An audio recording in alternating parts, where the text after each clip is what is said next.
Download the 99.9 The Fan app today. Powered by Aspire Money Management. Our state's future begins with our students. That's why the North Carolina Education Lottery has contributed over $12 billion to education. Through scholarships, school construction, support staff, and pre-K programs, lottery dollars move our state forward, helping students become the best versions of themselves. Visit movingncstudentsforward.com and share how your student or school community has benefited for a chance to earn $2,000 for your story. Must be 18 to play. Problem Gambling Helpline 877-718-5543. It's Bo time. Fumbling the food on game day? Rookie move. But you know Bo can make your tailgate a winner, breakfast, lunch, or dinner. Because the Carolina Legend has everything you're craving. We're talking crispy, juicy chicken loaded with real Southern flavor, fluffy scratch-made buttermilk biscuits, and all the fixins to feed your whole crew faster than you can say touchdown. Be the MVP this season and let Bojangles do the cooking. Order your tailgate today. It's Bo time. Planning a tailgate? Then it's Bo time. Bojangles has everything you need for the perfect tailgate, no matter how many fans you're trying to feed. There's the original tailgate, the super tailgate, and for a really big crowd, the jumbo tailgate special. And if you like your chicken off the bone, choose the Supreme's tailgate special that includes 12 perfectly seasoned tenderloin fillets. So grab the tickets, get that Bojangles tailgate special, and go. It's Bo time. Do you worry about how much someone drinks? Do you feel neglected or unloved? If you answered yes to any of these questions, you are not alone. Al-Anon and Alateen can help. Call 1-866-200-0223 or visit alanon.org/help. Actual price will depend on product and subscription plan. Featured products are compounded drug products, which the FDA does not approve or verify for safety, effectiveness, or quality. Prescription products require an online consultation with a healthcare provider who will determine if appropriate. See website for details, restrictions, and important safety information. Want to boost in and out of the bedroom? Hims has you covered. Introducing a new 2-in-1 approach to level up your game. Tadalafil for better bedroom performance and zinc for testosterone support. Turn things all the way up and find affordable treatment options at up to 95% less than brand names at hims.com/joy. That's hims.com/joy. This hour of the Triangle Sports Leader is powered by Richie Law Firm, injury lawyers. Richie Law is on top of it. That one back, that one going, gone! Go to richielaw.com. That's richielaw.com. Broadcasting live from the Lenovo Studios. WCMC HD1 Holly Springs. 99.9 The Fan. The Triangle Sports Leader. I'm WRAL meteorologist Elizabeth Gardner. Summer holding on tight. Fall starts on Monday, so this is our last real summer weekend, and it feels like it. High of 90 degrees this afternoon. We'll see partly cloudy skies. 65 tonight, partly cloudy tomorrow with highs in the upper 80s, but Sunday is dry and cooler with highs in the low 80s. Weather update brought to you by Newcomb & Company, where your comfort is their business. Visit newcombandcompany.com. 3 o'clock check of your money. Dow Jones up 157 points to 46,300. This hour of the drive brought to you by Bet365. When it comes to sportsbooks, Bet365 has it all. Download the app today and see why it's never ordinary to bet at Bet365.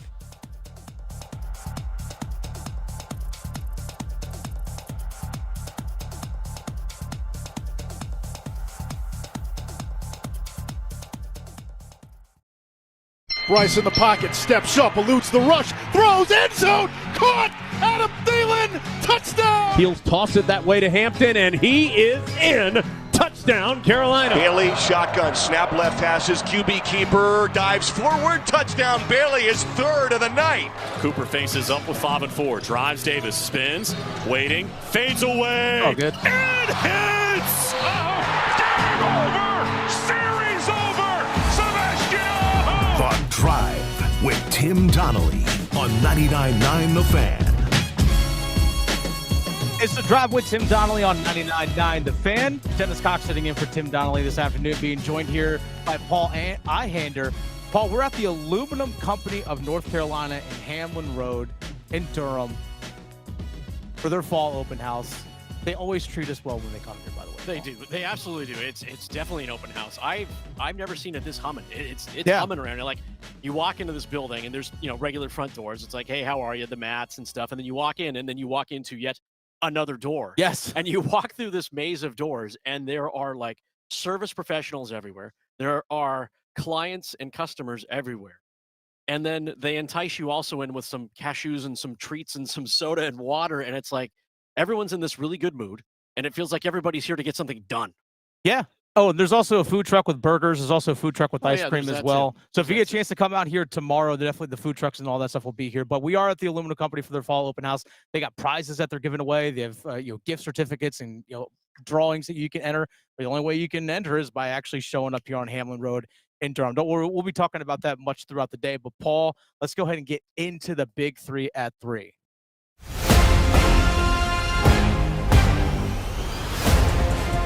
Number 1. By the way, Max Gorin back in the studios in Raleigh in the Lenovo studio. Max Gorin holding things down for us while Paul Ihander and I are out here at the Aluminum Company. And let's get to the first thing here, Paul. Tomorrow, big day out in Durham, which we are in Durham, by the way. Big day tomorrow here. Big day here. Big day here tomorrow. 4 o'clock kickoff, NC State at Duke. And you said it earlier this week as the host of Next Up from 9 to 10 in the mornings here on 99.9 The Fan. You and I talked about this off air earlier in the week. And when I was thinking about this show today, knowing I was going to be filling in for Tim, I had the mindset of, hey, this is prove it weekend for a lot of teams. And you said the same thing earlier this week. And both these teams feel like NC State and Duke obviously have something to prove this weekend. Duke, are you actually what your record says you are? Are you really a 1-2 team, or have you just been kicking yourself? And the reason why you've stumbled these last 2 weeks is because of your own self-doing. No, both answers I think can be right, yeah, Dennis. absolutely. In both cases, Duke came out in the opening game against Elon. We all know what happened there. They get hyped up for a top 25 matchup with Illinois, play them tough for a full half, and then, they drop the ball. They dropped the ball in that game. Manny Diaz is the exact same thing. He's like, we know what happened. And then they go down to Tulane. There's the whole kind of like, hey, Darian Mensah's coming home. It's clear the crowd is against him.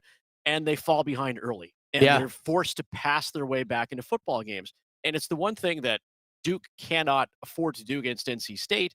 I think the good news is for Duke is that Manny Diaz's teams are always built on defense, right? Mm-hmm. And so edge rushing will be key. Controlling that front will be key, and making C.J. Bailey make mistakes. It's the one thing that teams have not seen C.J. Bailey do. He's been very calm and collected in the pocket. Oh, yeah. In all 3 of the Wolfpack victories.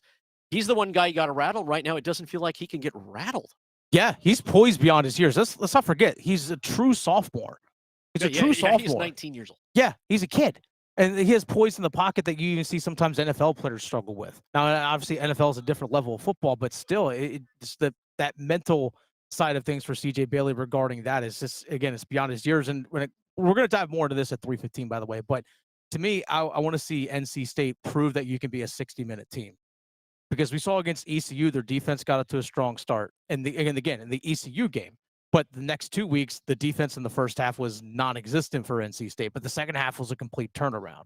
Can they play a full 60-minute game? And it's their toughest competition in my eyes with Duke coming up tomorrow. Again, that game at Wallace Wade Stadium, NC State at Duke. Let's go and get to number 2. Number 2. Number 2 is North Carolina on the road at Central Florida tomorrow. That's a 3:30 kickoff, Paul. To me, again, prove it weekend for UNC. Prove you're more than just a circus. That's in all eyes. Prove it you're more than just a circus, because you had obviously we all saw what happened game 1. You had the explosive first drive against TCU that you got blown out of your own building. Scripted first drive. Yeah, exactly. Scripted first drive. But then you got blown out of your own building. And fans were marching out at literally midpoint of the third quarter. Fans were walking out. He had all the pomp and circumstance, Chase Bryce, the walk from the well down to the stadium, all that kind of stuff. And then you go on the road to Charlotte. Well, let's be honest, Charlotte's not a very good football team. No, they weren't. And they aren't. And you didn't really play great in that game either. And then you have the third game against Richmond, which you beat an FCS school. To me, there's still so many major question marks. You already announced that Ludacris is going to be performing before the game against Clemson in a couple of weeks. So you've already called your shot way ahead of time. Exactly. So are you actually a good football team, or are you just the pomp and circumstance that goes along with it? Litmus test. Yeah. I think it's the mid. You don't want to say midterm exam, but it is the 4th game. You're talking 12 games. So it's the early exam for first semester, right? Let's see where we actually stand. We know we can play against teams that are inferior to us. And sorry, Richmond Spiders fans, you're an inferior football team. North Carolina, there's a reason why all those guys went there. They have 38 new, 40 new, 60 new, how many new transfers it is again. Yeah. They all can't play on the same field. Like everybody's dealing with the same kind of transfer deals that they are. I think the one thing for Carolina is they need to make sure that they get something more out of Gio Lopez. Yeah. Like there's still it's not a giant question mark for me, but it's certainly a solid question mark when it comes to him because again, who have you played? What have you done outside of that really great first drive against TCU and then sort of playing okay? The numbers that should be coming from Lopez based on, and again, this is equating money to output. Yeah. The numbers that they should be getting from him, he should be putting up Darian Mensah numbers. You would think. Not Gio Lopez numbers. And I hate saying he's putting up Gio Lopez numbers, but maybe we haven't even seen the scratch the surfaces. And so we see them play UCF, and UCF, Big 12 team, Power 4 team. So you can't take that away from anything. Can't. How do you stack up against that? If he goes out and throws for another 160-yard game and it's an okay win, then you're like, okay, I think we've seen the ceiling for what they've got at quarterback. If they come out and torch them, yeah, and then you're like, all right, now we've got momentum. And I think that's the one thing for the Heels that might be overlooked at this point, even though it has been 2 wins, kind of like, okay, Charlotte and then Richmond. They're still pretty good wins. Yeah. And they're still wins against teams, and you can take that momentum with you. Now, Wins are wins. Now, you get pick sixes and fumble recoveries to the house and things like that. Okay, let's throw some of that junk out, Sure. Right now. But let's see the offense actually operate. And let's see the defense actually play a team that, might have a little bit more cohesion. And you're talking about talent levels too, more than anything else. I think we're going to talk more about this game at 3:45. But to me, we mentioned Gio Lopez and just this offense in general. Can you throw passes over the middle of the field? Can you actually complete a pass between the hash marks that's 10 yards downfield? Because right now on a consistent basis through 3 games, even against Richmond, you didn't really see it. That's a major concern for me, that if you are constantly, he has a left-handed quarterback, it's throwing to his left and it's outside the numbers into the sideline. If we can see that, Paul, you can see that, I see that, you darn sure know that defensive coordinators are seeing the exact same thing. We know that they're going to see it as well. You have to be multiple in what you can do offensively. At least not be limited and restricted about where you can go with the football. Jordan Shipp seems like a dude at wide receiver. And I actually really like what Damon June's done at running back the last couple of games. I feel like they finally found their guy, and a true freshman from Jacksonville, North Carolina. But Damon June, that north-south running, like he has a burst. He really does. And we didn't see him against TCU. Right. Maybe he was the secret sauce that they needed all along. I don't know. To be determined on that for sure. We'll dive more into that at 3:45. Let's go and get to the number 3 here, the big 3. Number 3. Panthers versus Falcons. Paul, I will be reluctantly at this game on Sunday. Reluctantly. I know. It is the home opener. We'll do Panthers playbook. Chris Lee and myself will do that after the game live there at Bank of America Stadium. But I talking to Panthers fans and communicating with Panthers fans and other people, none of that weak city stuff that Steve Smith might be talking about. Hey, all I'm saying is apparently Panthers fans don't care. Apparently they don't. But they're in the comment sections like all the time. I can tell you that much. And they do care to an extent. But I will say this: there are a lot of Panthers fans who are dreading Sunday, and I think this is honestly a terrible matchup. I think it really is a terrible matchup. And I'll say this for the Panthers season, well, not just for the Panthers this season, but for Dave Canales and Bryce Young, you're at a crossroads now. Because if things go terrible in week 3, you think the fan base is mad now? If you lay an egg again at home, you're 0-3. Someone in my eyes, if you lose in a bad way on Sunday, someone's getting let go. It might be Ejiro Evero as the scapegoat because he's the easiest one to let go to send a signal to everyone else. But to me, you got to show something on Sunday because the first 2 weeks of the season, honestly, really haven't shown me much from this Panthers team. Assume it's too much no gas and all breaks. Yeah. As opposed to, I can only imagine the stadium on Sunday, and you're going to be there. So I'm only envisioning this in my head as just some weird dream that there will be Panthers fans there, half still believing, still on the bus, still with the energy that haven't pulled the brake cord yet. Yeah. And there's another half of fans that are going to go there, and they're going to be either pleased by what they see or still unhappy no matter what the outcome is, and they will all pull that cord, and they will want that bus to come to a screeching halt and get off. And then every Falcons fan is just going to laugh mightily because it's a division game. Yeah. And division games, especially in the NFC South, and I said this morning, and I've been guest hosting all across every show on this station the last 48 hours. Division games mean more, especially in the NFC South, because there's not a lot of parity. Check the scoring among Tampa. Tampa didn't do anything amazing. The Battle of the Thousand Blades with Minnesota. Yeah, that's what it was. Just kind of 15-6, 15-9. Yeah, Yeah, it kind of hurts. That kind of hurts. And New Orleans, played a okay. Yeah, but they played an okay game against an Arizona team that Carolina played an okay game against an Arizona team too. Wow, okay is so where do you stand in the SEC South? Yeah. This is the one you have to win. I'm gonna agree with you. Someone will lose a job. Positional, like not like a running back coach, but I'm talking about like a starter who is performing, offensive or defensively. You got to shake up something. Yes, because at 0-3, and it's a 17-game season, and Dave Canales always talks about great practice. We make adjustments, we watch the videos and whatnot. If you are 0-3, not made any adjustments, it won't matter what you're practicing in at that point, and you got to go find someone who's much more hungrier than the guy that's being replaced wherever it is offensively or defensively. Since 2015, only one team has started their season 0-3 and made the playoffs. One. Sobering. Yeah. So lose on Sunday. I the last thing I want to hear on Sunday, sitting in that press conference at the end of the game with Dave Canales, and I hear him talk about we didn't play up to our standard, because I still don't know what your standard is. I still don't know, because your standard has been subpar. That's the standard. It's the Drive with Tim Donnelly on 99.9 The Fan. Dennis Cox and Paul Eyander out here at the Aluminum Cup, North Carolina. Their fall open house, the Aluminum Cup, North Carolina, on Hamlin, Durham. Max Gorham back into the Lenovo studios. Hold down for us. On the other side, people have a last chance, Paul.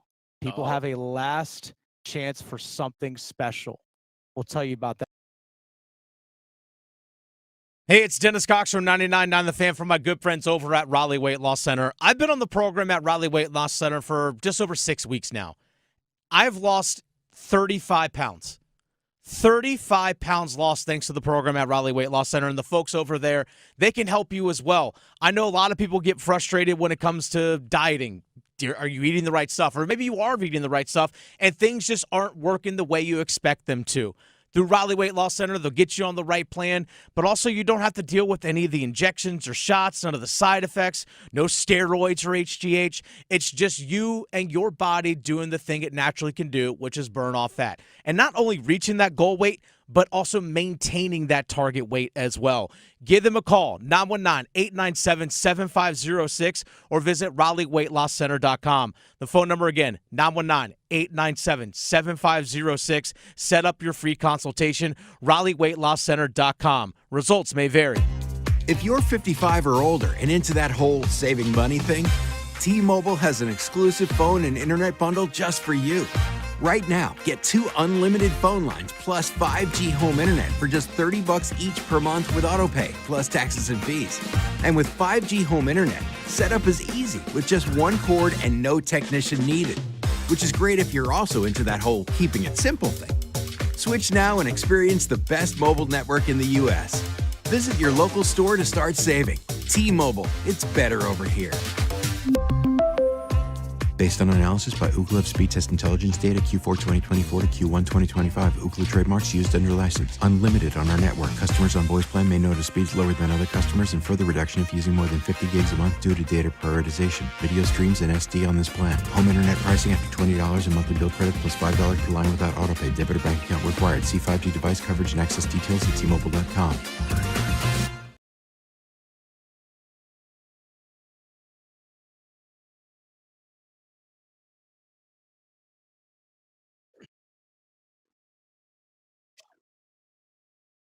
Happy 919 Day, by the way, for all who celebrate here in the Triangle area. Here at the Aluminum Company in North Carolina, on Hamlin Road in Durham, Dennis Cox here, sitting in for Tim Donnelly. It's the Drive with Tim Donnelly on 99.9 The Fan, also being joined out here by Paul Eyander, the host of Next Up. Paul, we have something special that's going on right now. We're going to dive here to NC State and Duke coming up, by the way. Okay. But today is your last day. Hockey fans, get ready. The Sin City Skateaway is back, and this is your last chance. Today is your last chance to enter into the Sin City Skateaway. You got to text in, and you're in the running for the ultimate Vegas hockey trip on Monday. This coming Monday, September 22nd, one lucky winner scores a pair of tickets to see Carolina play Vegas at T-Mobile Arena on August 20th. So that's a month from tomorrow, by the way. Round trip airfare for 2, 3-night stay at Park MGM Resort and Casino with a $400 food credit. Bingo. That's right. Tickets, flight, hotel, food. All of that. Don't miss your shot at the ultimate hockey getaway. Brought to you by Park MGM Las Vegas, Atlantic Spas and Billiards, Hot Tub and Sauna Expo, Buffalo Brothers, and Durham Company. You must text in this keyword to 919-860-5326. Again, 919-860-5326. The word to text in this hour is LINE, L-I-N-E. Text in the word LINE to 919-860-5326 to enter for your chance to win this super awesome prize pack. Super awesome. It's super awesome prize pack. I mean, for real. It's tickets. This is legit. It's tickets to a game in Vegas, round trip airfare for 2, 3-night stay at Park MGM Resort Casino with a $400 food credit. Right. Folks, you're taken care of, but you have until 4 o'clock to text in the keyword LINE. During the 4 o'clock hour, we'll give you another word. And at the 5 o'clock hour today, we'll give you one final word, and that's it. If you haven't entered in, text the keyword LINE. If you've entered in every single other day so far, enter in again to give yourself the best chance to win as possible. You know, it's 60 chances if you hit every Yes. keyword. 60. Yes. You can't win unless you play, folks. Text LINE, L-I-N-E, to 919-860-5326. Tomorrow, 4 o'clock, Durham, Wallace Way Stadium. The Duke Blue Devils 1-2 on the season host 3-0 NC State and Paul Ihander. The thing that actually is pretty perplexing to me is that Duke is favored in this game. And you and I talked about, I've mentioned this already. You said it this whole week on Next Up from 9 to 10 here on 99.9 The Fan in the mornings. That's a prove-it week for a lot of teams. And we'll start with NC State, the team that is the road dog in this one, even though their offenses looked pretty overall has been awesome this entire season. CJ Bailey gets better, not just every single game, but even from series to series, he seems to get better and better. And their skill position guys, this offense can score. Hollywood Smothers is a stud, but they're a dog on the road at Duke, who's 1-2. To me, I would say NC State, when it comes to prove it, can you play a full 60 minutes? Because we really haven't seen a full, complete 60 minutes from this team yet. Well, NC State, can you stop the pass? Yeah, there's that. Can you stop the pass? Yeah. You had trouble with Chandler Parsons. You had trouble certainly with Caton Hauser. Yeah, when he got going. And he had to throw. And ECU's running game is kind of uneven as it is anyway. True. And then Robbie Ashford, who had to run against you, ran against you. So how do I control quarterbacks? How do I control the air game? Because Ashford was very successful when he aired out the ball. He was, and he's got the speedy freshman, the 5'7" kid.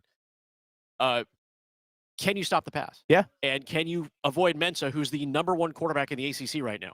In terms of pass yards, yeah. In terms of passing yardage, Mensah's tops of the list. And those have not come against – that's the other thing. Those numbers haven't come against slouches. They have been consistent across the board. It's not like he had 450 in one game and 150 in another.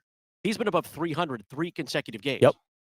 And if he can control his turnovers and he can control the ball, see, that's where Duke's got to like – borrowing a Cal term, or Arizona term, we got to bear down. Yeah. They got to bear down a little bit, limit their mistakes, and see if they can take advantage of State until they can prove you they can stop you in the secondary. Because if I'm Mensah, and they've got to mix it up a little bit. I think Diaz understands that too. Yeah. But if no one's going to stop you throwing the ball, and he can put it, and the difference is Mensah can put it anywhere. Like it's not he's not worried about throwing side to side. He'll throw over the top and air that thing out and see someone get underneath it. And he's got Cooper Barkrate, and Barkrate can do that all day long. Yeah, that's his favorite guy. He's really good. It's his favorite guy. As an underdog, though, here's the deal. State also hasn't proven that they can get to any quarterback either. Yes, 100%. 100%. That was the problem against Illinois is that Illinois actually a couple times when guys couldn't get open downfield, Mensa had to hold on to the ball a little bit, had to scramble, got hit from behind, and actually lost the football once or twice in that game. I was at that game at Wallace Wade a couple weeks ago when they played Illinois, and they lost to Illinois. It was a 14-13 game at halftime, even though in the first half, Duke had 2 turnovers and didn't cause any themselves. And that's something that, if you want to look on, again, NC State side of things, is that Virginia moved the ball really well against them, especially in the first half. Wake Forest moved the ball well in the first half. Now at halftime, they've been able to make the adjustments or whatever it is, or just execute better, whatever they needed to do in the second half defensively. Because remember, against Wake Forest, they had a shutout in the second half. Yes, they did. But it's not like Wake Forest is the toughest of competition. I know Coach Dickard and all that they're rebuilding over there, to say the least. Sure, he knows it. Yeah. And we all know it too. We all see it. They beat Kennesaw State 10-9 to start this season. But this is why I say, can NC State actually play a full 60-minute game? To me, Paul, going into this one, you and I said it earlier today when we were here at the Aluminum Company. I said this game feels like 34-31 written all over it. It does feel like this feels like it's going to be a shootout. There could be a lot of offense involved in this one, and this is where it'll be. And we've seen State. We saw State in a inside 1 minute final possession ECU. Yeah.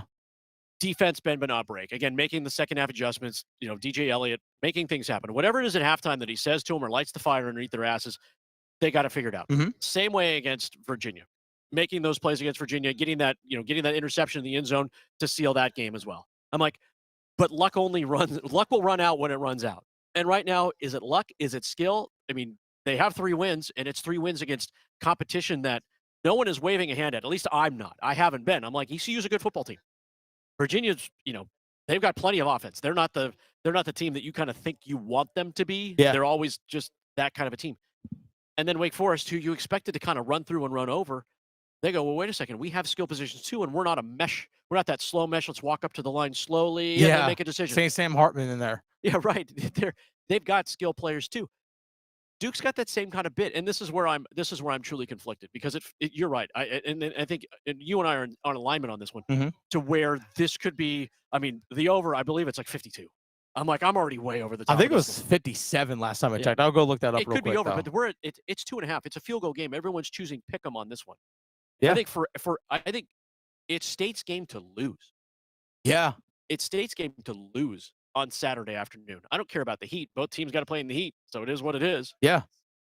Duke's got to figure out how it can also sustain, how it can also keep pressure on Bailey to make him make one poor decision, which is what it could actually come down to, is one poor decision, and not getting slow out of the gates and not dealing with, just kind of sluggishness and sticking to the script.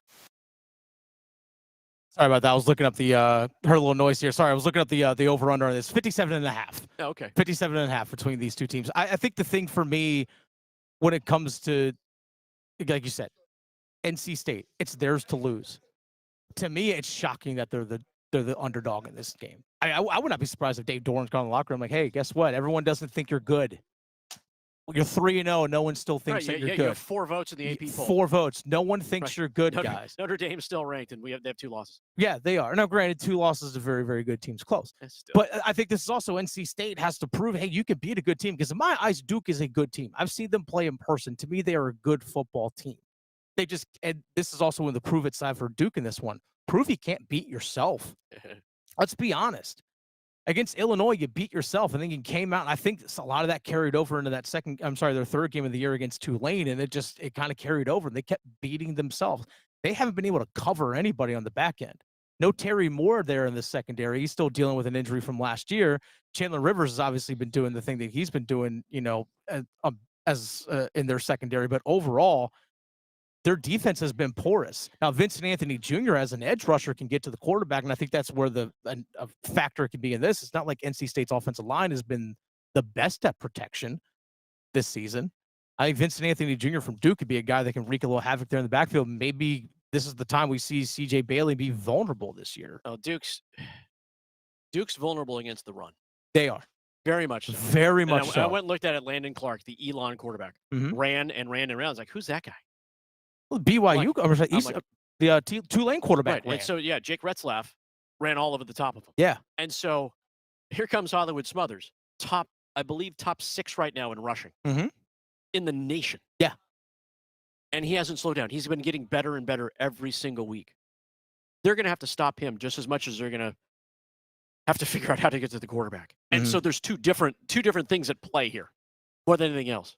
Smothers is going to they will spy on Smothers throughout this entire game, which should free somebody else up. Maybe it's a Noah Rogers, who he and C.J. Bailey, since after game one, where they were kind of like, oh, are you my guy? Are you my guy still? They've been connecting consistently. Maybe that's the guy who benefits from that. Maybe Justin Jolie, who they want to get more involved, doesn't feel like they're forcing the ball to him. The one thing about Jolie is he's great in the red zone. We know this. He had 2 touchdowns last week. But he's not getting some of those stretch plays that we saw last season, which takes advantage of his size, being able to go up and get balls. And, we've been gushing about Tedero McMillan, the Carolina Panthers. Jolie has that same kind of acumen. He's tall, he's big, he can catch with one hand and creates matchup problems. But they haven't been able to exploit some of those matchup issues for whatever reason. And maybe this is the week to do that when they take on Duke. Maybe there is an unsung hero for State to come in and make this happen and give us that 35-31 game that you and I have been rooting for. Yeah. That could just overwhelm and surprise people. NC State's game to lose. Oh, yeah. I'm with you on that one. We'll get picks at the end of the show, by the way, but I'll go and give you an early tease. I think the team in red comes out with a win on that one. Which, by the way, let's be honest, that Wallace Wade. Wait, they're not wearing alternate uniforms, though, are they? I know. I don't know. They might be wearing. I don't know. They might be wearing black. I don't know. I'm not entirely sure. There's going to be a lot of red in that stadium at Wallace Wade. Let's be honest. Let's be honest with what it's going to be. I'm going to call it right now. Hollywood Smothers, 200-plus total yards and 2 touchdowns in the game. Calling it right now. It's the Drive with Tim Donnelly on 99.9 The Fan. Dennis Cox and Paul Ihander sitting in for Tim Donnelly this afternoon. We are at the Aluminum Company of North Carolina on Hamlin Road in Durham. It's their fall open house. Swing by. They're going to be here starting at 8 o'clock tomorrow morning. Swing by. If you're looking to get anything done with your home, anything exterior from windows, siding, roof, gutters, doors, you name it, come here. They've got everything. They'll take care of you. As someone actually, believe it or not, I live with my girlfriend, the house earlier, just a few months back. Aluminum Company came, replaced the roof. You know what the best thing about that, Paul? When they left, not a single trace left around the house. And you had a roof. And we had a new roof. That would be the better thing. That was actually, there's a new roof, I guess you'd say as well. But they did such a good job and they cleaned up everything. So literally there was no trace. It's almost like they weren't even there outside of a new roof being on the house. So again, the Aluminum Company of North Carolina, again, swing by their fall open house. It's the Drive with Tim Donnelly on 99.9 The Fan. A lot going on in the college sports world.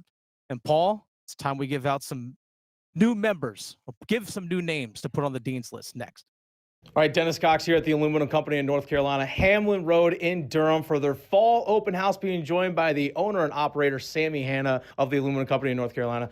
You guys are giving away some pretty awesome stuff this weekend. We're giving away a lot of good stuff this weekend. Our fall open house is in full swing right now. The food truck's out back, cranking out burgers.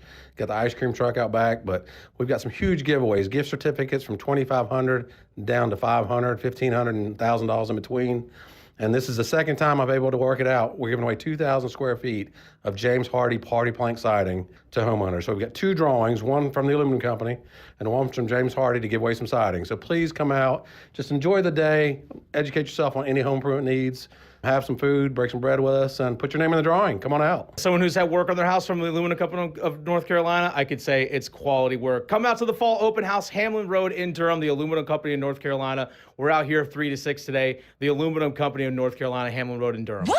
New scratch-offs are out? That means new chances to become a North Carolina Education Lottery Winners Club member. Yeah, in the Winners Club, I'll reinvent myself. I won't go by just plain Todd. I'll go by Toddrick. I'll get a gold jacket, play my saxophone again. I'll stop and smell the flowers, call my mom more. Ugh, wrap it up, Todd. It's Toddrick. This month's scratch-offs pack over $78 million in total prizes. The Winners Club awaits. Must be 18 to play. Approximate overall odds of winning range from 1 in 3.76 to 4.98. Problem gambling helpline 877-718-5543. It's Bo time. Fumble in the food on game day? Rookie move. But you know Bo can make your tailgate a winner, breakfast, lunch, or dinner. Because the Carolina Legend has everything you're craving. We're talking crispy, juicy chicken loaded with real Southern flavor, fluffy scratch-made buttermilk biscuits, and all the fixins to feed your whole crew faster than you can say touchdown. Be the MVP this season and let Bojangles do the cooking. Order your tailgate today. It's Bo time. Planning a tailgate? Then it's Bo time. Bojangles has everything you need for the perfect tailgate, no matter how many fans you're trying to feed. There's the original tailgate, the super tailgate, and for a really big crowd, the jumbo tailgate special. And if you like your chicken off the bone, choose the Supreme's tailgate special that includes 12 perfectly seasoned tenderloin fillets. So grab the tickets, get that Bojangles tailgate special, and go. It's Bo time. Ready to plug into the future and save big? Charge up the savings at Wilkinson Chevrolet GMC in Sanford with up to $5,500 off a new 2025 Chevrolet Equinox EV-RS. Includes Wilkinson discount and customer cash. See dealer for details. Plus, this is the last month to get in on the $7,500 federal EV tax credit. This electrifying deal ends at the end of this month, so hurry to Wilkinson Chevrolet GMC in Sanford or online at wilkinsoncars.com. Chevrolet. Together, let's drive. At Howard Hanna Allen Tate Real Estate, you'll find the same family-owned real estate company you've trusted since 1957. But now they're bigger, better, brighter. They have more agents and more resources, which means more exposure to sell your home. Their proven expertise and innovative tools will help you find the right home around the corner or across the globe. And they invest in our local communities. Their promise to you is a homeownership experience that is different from all others. Visit howardhannatate.com to get started. Actual price will depend on product and subscription plan. Featured products are compounded drug products, which the FDA does not approve or verify for safety, effectiveness, or quality. Prescription products require an online consultation with a healthcare provider who will determine if appropriate. See website for details, restrictions, and important safety information. Want a boost in and out of the bedroom? Hims has you covered. Introducing a new 2-in-1 approach to level up your game. Tadalafil for better bedroom performance and zinc for testosterone support. Turn things all the way up and find affordable treatment options at up to 95% less than brand names at hims.com/joy. That's hims.com/joy. 4th and 9 here for the Demon Deacons at their own 27. Snap back to Ashford. Blitzes on Kean Sloan. Breaks through and blasts him. There's a sack. Harsh and Sloan combine. And it shuts down Wake Forest, and a turnover on downs at 5:13 to play.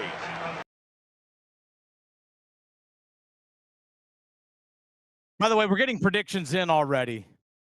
Tom Hunsberger on our YouTube live chat says NC State will win 42-24. 42-24. 42-24. I would not be shocked if either one of these teams puts up 40. And if I had to pick one, it would be NC State. That's a big number. That is a massive number.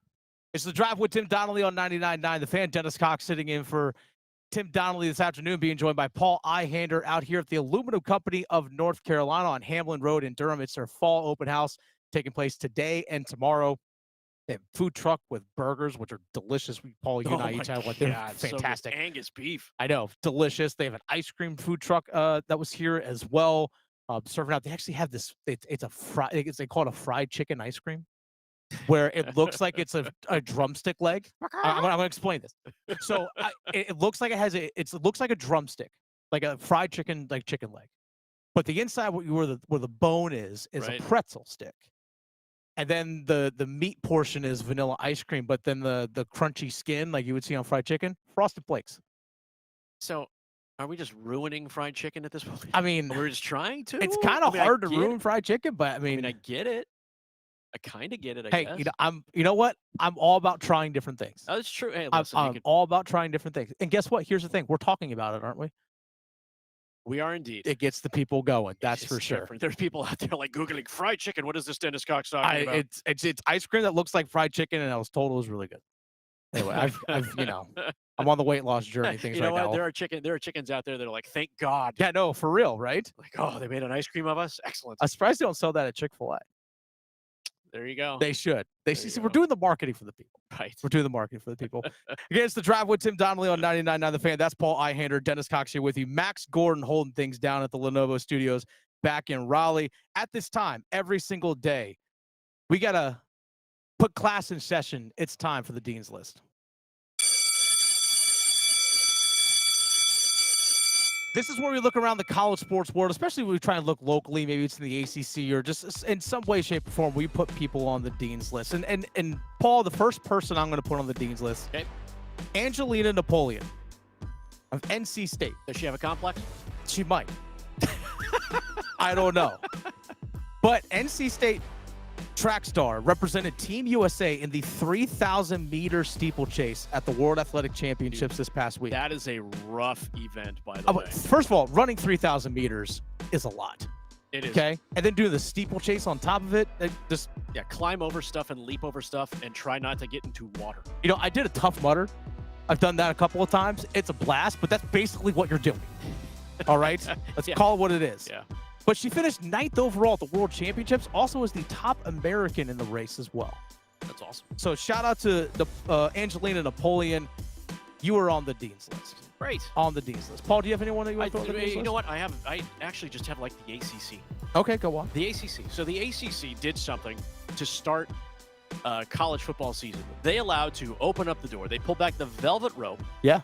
On how instant replays are talked about. Yes. How officiating is done when they call things on the field. And because they did that, inadvertently, they actually sped up the replay process.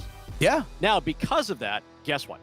There's another power conference that's going to do the exact same thing. Oh. So the Big 12 is going to pull it off. Of course they are. The Big 12 is going to say, hey, we're going to do the exact same thing. Week number 4 took us a little while, but we want to be a part of that noise too. So we're going to open up our replay, give you full transparency, talk about what's happening on the field. That way, absolutely no one gets to boo. So hat tip to the ACC for making the Dean's List, for actually setting a trend this time. Trendsetters. Let's go. I actually love that. So my girlfriend and I, we were watching, I forget which game. I think it was NC State versus Wake Forest. Okay. So that was the first conference game, first time we got to see it. And we were both like, oh, this is super cool. Having that access is what people want to see. Because now you hear the process and there's no debate. Like, well, how can you say that this or turned it over? Because you actually can hear them saying, then there's accountability. And I think that's the thing that people want to have when it comes to officials. Is there accountability, yes or no? Yeah, right or wrong. And love it. Because you're blacked out in the stadiums most of the time anyway. They don't allow that. They don't allow that replay anymore. They should. They absolutely should. Speaking of the ACC, I'm actually going to throw onto the Dean's list here real quick as well. Okay. ACC volleyball. ACC volleyball. 3 teams ranked in the top 5, 4 in the top 10 in the U.S. Jeez. So yeah, ACC volleyball. Shout out. ACC volleyball. I like that. There you go. I like that one. Also, North Carolina, by the way. North Carolina volleyball into the top 25 as well. At number 25, but hey, top 25 is still top 25. When you're thinking about the sheer number of schools that play certain sports. Yeah. Yeah. 25 and up, sure. Why not? Even if you're also receiving votes, at least you are being recognized as being some of the best. Or being, you're there. Hey, your Oregon Ducks also received votes. My Oregon Ducks. Your Oregon Ducks. Are you talking about volleyball? Yes. Really? Volleyball? Yes. Man, when I was in school, we were not good. I love the coach. The coach was great, though. Kathy Nelson, hat tip to her wherever she is right now. Kathy Nelson, she was so good to me when I was at University of Oregon. Just salt of the earth. Like that, she's the epitome of a good college coach. And there's millions of them out there since then, obviously. But Kathy, I remember the name. Nice. That's how much of an impression she made on me. By the way, volleyball in person, absolute blast to watch. Oh, for sure. I love doing play-by-play of volleyball. Volleyball is so much fun. Underappreciated sport, I think, volleyball. Yeah, 90% of the time it's athletics, and 10% is like, how did they do that? And then maybe 9.9% of it's how they do that, and 0.1% is that must have hurt. Yeah. The amount of action, but floor burns. Yeah. Floor burns are real, folks. Yeah. Hey, bang your elbow on a basketball court is not a pretty thing. All right, that's the Dean's List. Max, we can go ahead and dismiss the Dean's List. All right, as we dismiss the Dean's List, Dennis Cox here for my friends over at Law Tigers. Now, something I couldn't do today because of carrying all the equipment to be here where I'm located out in Durham, couldn't take the motorcycle out today. But one thing that you will see, people, as drivers out there on the road, you're going to see a lot more motorcycles, especially as we are hitting peak riding season. And for anyone that is a motorcycle rider that wants to go to these destination places in the fall, I know a lot of people in the state of North Carolina want to get out to the western part of the state, ride through the mountains, go through the Blue Ridge Parkway. I grew up in the Blue Ridge Parkway of Virginia. I saw motorcyclists all the time at this time of year. As a motorcycle rider, make sure you keep a good safe distance because we all know that people get distracted when they're driving, especially when they're trying to get good scenery. Maybe they're trying to take a photo or a video as they're driving down the road and they start to drift a little bit. So make sure you stay cautious. Make sure you stay safe out there on the roads, especially during peak riding season when there's going to be a lot more people out there. But if you are injured in a motorcycle accident, make sure you call 1-800-LAW-TIGERS even before you get in touch with the insurance companies. The insurance companies, let's be honest, they want to give you the least amount possible. Law Tigers, they are part of the motorcycle riding community. They know what your bike is worth. They know what your gear is worth. But also, most importantly, they understand the dangers of being out there on the road and what it's like to go through an accident.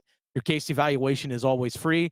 and you don't pay a dime until your case settles. So call 1-800-LAW-TIGERS, North Carolina's motorcycle injury lawyers. Law Tigers is a network of independent law firms who are members of the American Association of Motorcycle Injury Lawyers. Law Tigers is not a law firm. It's The Drive with Tim Donnelly on 99.9 The Fan. Dennis Cox and Paul Ihander sitting in for Tim Donnelly this afternoon. Max Gorin back at the Lenovo studios holding things down for us. Tim Donnelly is actually going to be at UNC Central Florida tomorrow. And Paul, in 3 minutes, we need to explain why UNC football needs to prove that they're not a joke. Next. What does it mean to win this award to you? It means a lot to me, just being recognized for all my hard work on and off the court. The Coastal Scholar Athlete of the Month from 99.9 The Fan and Coastal Credit Union. To nominate your athlete, text AWARD to 919-860-5326. You're still glowing, flirting, grooving. You still got it. But your immune system weakens as you age, making it harder to fight flu, pneumococcal pneumonia, RSV, and COVID-19. Vaccines are a key part of any health routine and help strengthen your immune response. Ask your doctor or pharmacist which vaccines you need. Schedule in minutes at vaxassist.com. Sponsored by Pfizer. Bet365 is paying out before the final whistle. Check out Bet365's unrivaled early payout offer.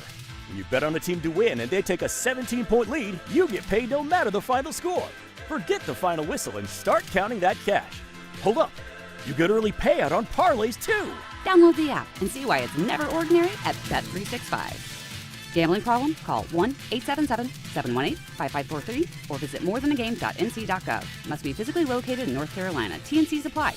Hey, what do you say? John Forsland here from my friends at Buffalo Brothers. During hockey season, I'm bouncing from coast to coast like a puck on ice. But when I'm back in town, I always head to Buffalo Brothers for the best wings on the planet. And check this out. Now they have a new flavor, chili lime. You can't beat the great specials at all 5 Triangle locations, like half-price pizzas, Monday through Friday, 4:30 to 6. You can dine in or carry out. BuffBrothers.com. Aw, man, now I want wings. Lopez in the pistol with Hood behind him. He will hand to him. Hood right side, slithers through and powers home. Touchdown, Carolina. What a start for Belichick in the heel.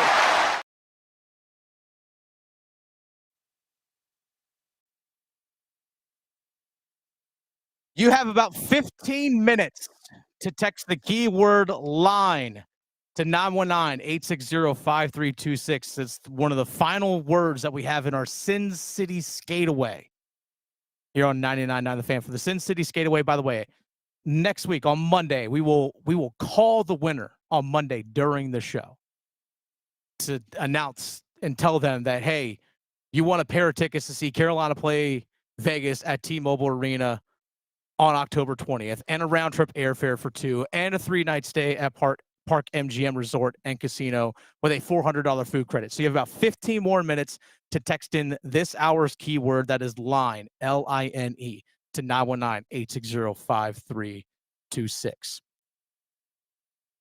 Again, Dennis Cox and Paul Ihander sitting in for Tim Donnelly this afternoon here on The Drive with Tim Donnelly on 99.9 The Fan. And Tim is actually going to be going down to Florida. He's going to be at Central Florida at the Bounce House for UNC versus Central Florida tomorrow. And Paul, going into this game, I've said it again.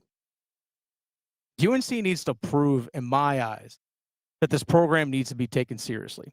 Like, are you for real as a football team, or are you everything but that? Let's not forget, on Labor Day, ESPN comes to town for the first game, special coverage, basically on like their mini college game day. You're given a primetime slot against TCU. Chase Rice is performing. You have Ludacris. You've already announced Ludacris is coming on October 4th before you get play Clemson to do the concert series. They have the walk from the well down to the stadium. Are you more than just this circus?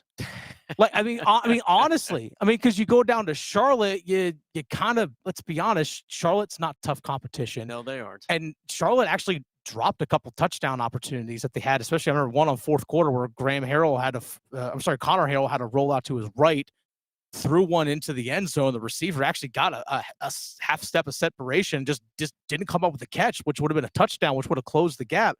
I mean, your offense after that 3-play, big 50-plus yard touchdown play on the opening drive really didn't move the ball much in Charlotte. And then you beat a Richmond, an FCS team that's not even a good FCS team. Like, are you more than just the, hey, look, there's Bill Belichick? For a team that, surrendered a late field goal to Richmond because the Richmond coach called timeout and says, so we're going to put some points up against Bill Belichick. I'm going to give you guys some love, and that gives them the 6. So strip away the walk and the musicians and the head coach and just focus on North Carolina as the team and focus on what they are doing better than week 1. They don't right now look like they are out of control. Week 1 for Carolina against TCU was quicksand. After that first touchdown, it was quicksand. What could have gone wrong went wrong. Turnovers, scoop and score, fumbles. It was never going to go right. And it was never going to go right because it was amplified because of who was in the building and who was on the sideline. It just wasn't going to be that way. So we strip all that back down and we go, okay, what do we do well now? We go into Charlotte. What do we do well? We can execute some offense. Was it pretty? No. Was it rough around the edges? Absolutely. Yeah. But that was the palate cleansing game for Carolina. And I know it's sounding a little apologetic for the Tar Heels right now. And it should, because it is. Because the team that they beat, Charlotte, is not a good football team. No. We have said this within the last 45 minutes. It has been said out loud, and certainly after last night's loss to Rice at home, in which ESPN was there and interviewing everybody they could, and the weird-looking 49ers minor mascot thing. Yeah. It wasn't good. And then they take out Richmond. And again, Richmond was a consolation prize. But the only way to get better is to play games like that, especially as a first-year coach with a lot of new players who, to be fair, have not all come quite together yet. And they're trying to move some parts around, trying to figure it out. They still have uneven quarterback play. So prove it? Absolutely. You look squarely at the offense and you go, what am I actually getting out of this offense? Are we actually putting up, is it real? Are these real points we're doing? Can we sustain some drives against a UCF team, which has also played some lesser competition? Yeah, they're 2-0 against Jacksonville State and like another, I think it was North Carolina A&T. North Carolina A&T. It was a 61-point loss to A&T. Yeah. But in that 61-point loss, their quarterback still got sacked.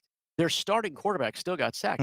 So UCF is vulnerable to the same things that Carolina is. It's practically two teams looking at the same team in the mirror right now. And whoever can pull it out. Now, here's the deal. Lopez from South Alabama, uneven. So he has to take that next step against better competition. If he can't do it, you got to start scratching your head a little bit, I think. He's not playing poorly enough to go, Max Johnson, come on down. We're not at that point yet, by any means. No one's pulling the plug. No one's pulling the extension cord out going, let's get some paddles on this thing and rescue what's happening. But it will be a litmus test against Central Florida. Their quarterback was the guy who sat side saddle to Curtis Rourke at Indiana, who led Indiana to the CFP last year. Yeah.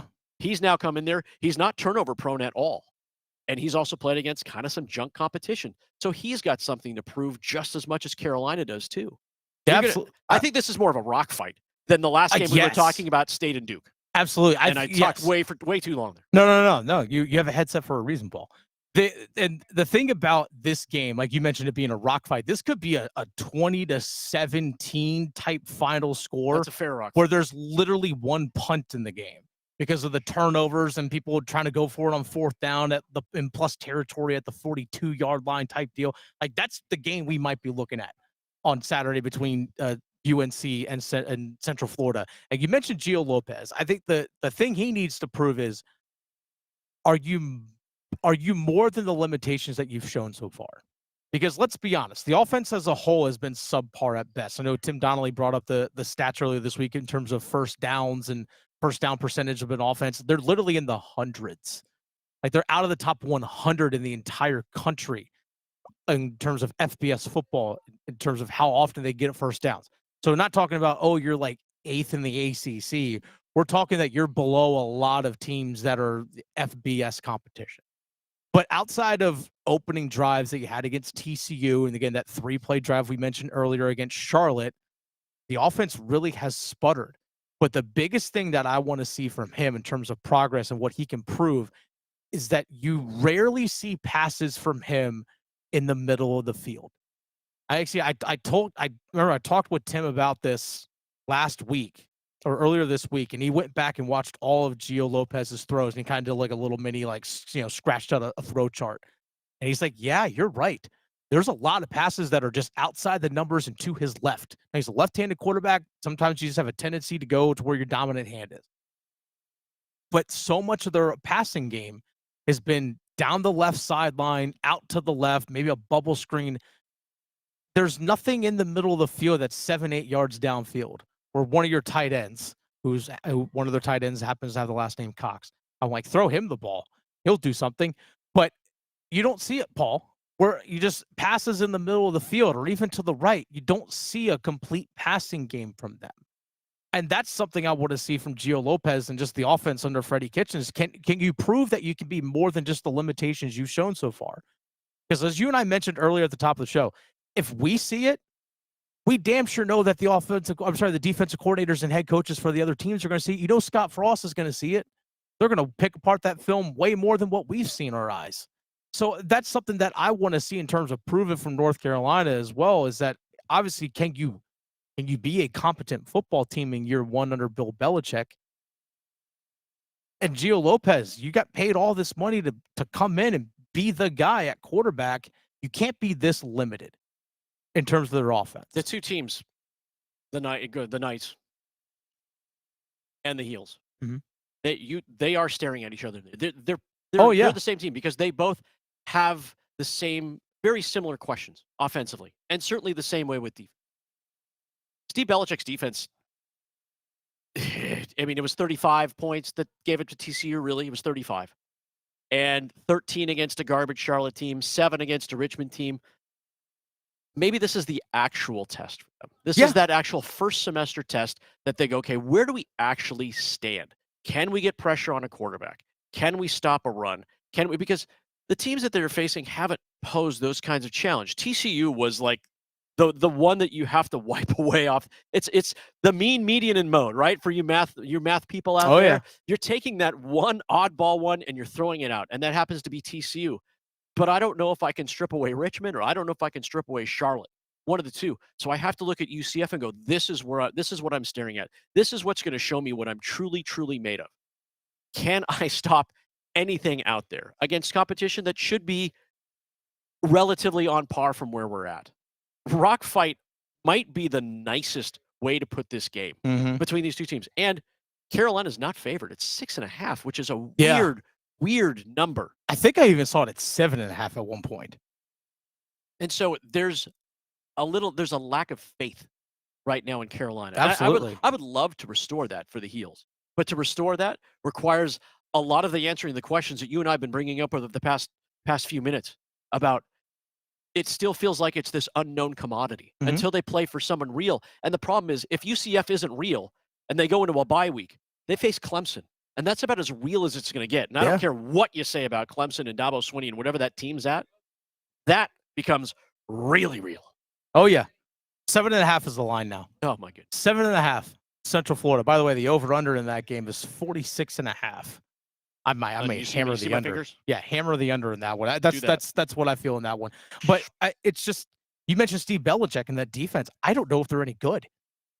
I really don't.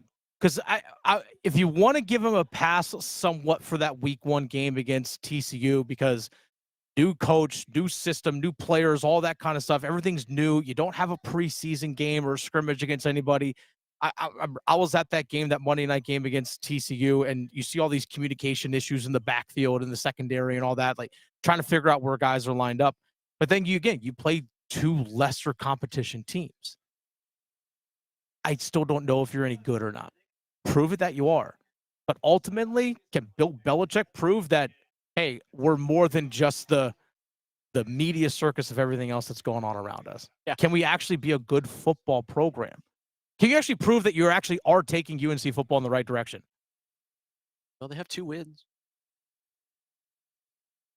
That's what. So does Temple.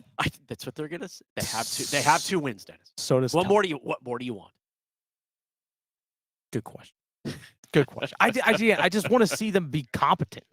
Because again, I don't want to see, because otherwise it's just a circus. We'll find out on Fox tomorrow afternoon. Yeah, that we will. 3:30 kickoff, by the way. 3:30 kickoff. It's the draft with Tim Donnelly on 99.9 The Fan. Dennis Cox and Paul Ihander sitting in for Tim Donnelly this afternoon. We are at the Aluminum Company of North Carolina. the Aluminum Company Fall Open House. Aluminum Company located on Hamlin Road in Durham. If you're looking for anything for the exterior home, come to the Fall Open House. They'll be having their open house from 8 to 4 tomorrow as well. You can come out and swing by today, but they'll have a food truck, an ice cream truck tomorrow as well. There's a massive snack table. Everyone's here to talk to you. Great people here over here at the Aluminum Company of North Carolina. Talk about Prove It Weekend. We talked about a lot of college football teams, Duke State, Carolina. Now let's get to Sunday. Carolina Panthers are at a crossroads of their season. It's weird to say that week 3 is a must-win for a team. Man.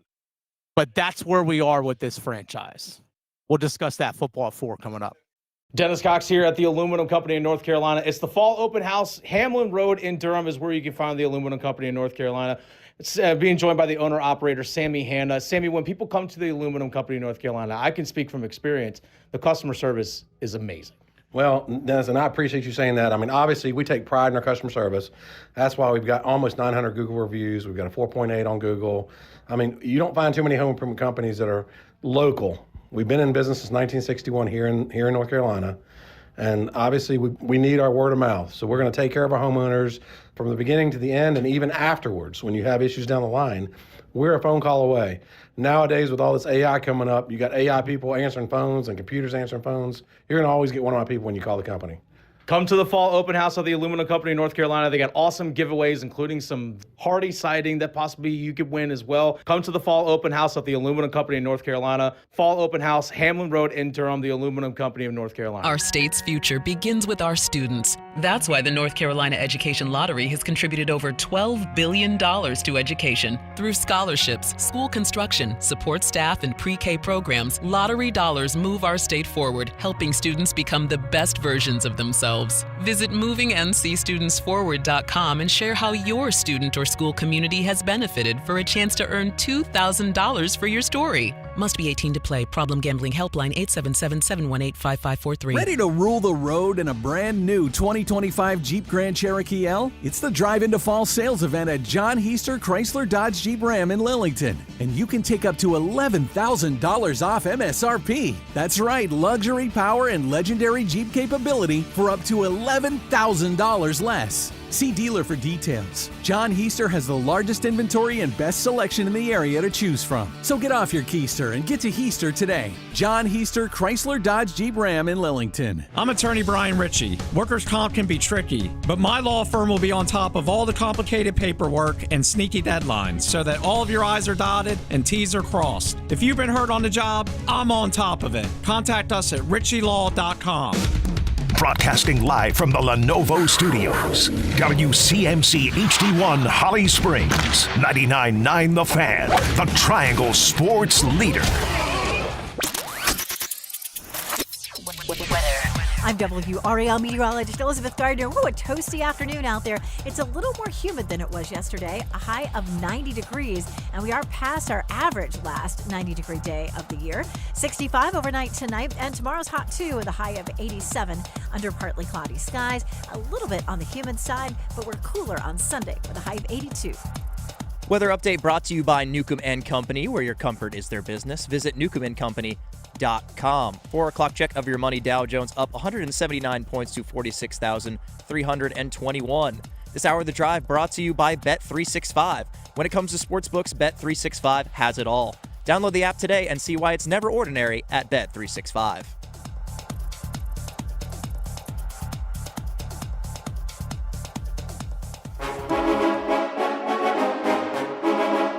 Let's move the chains.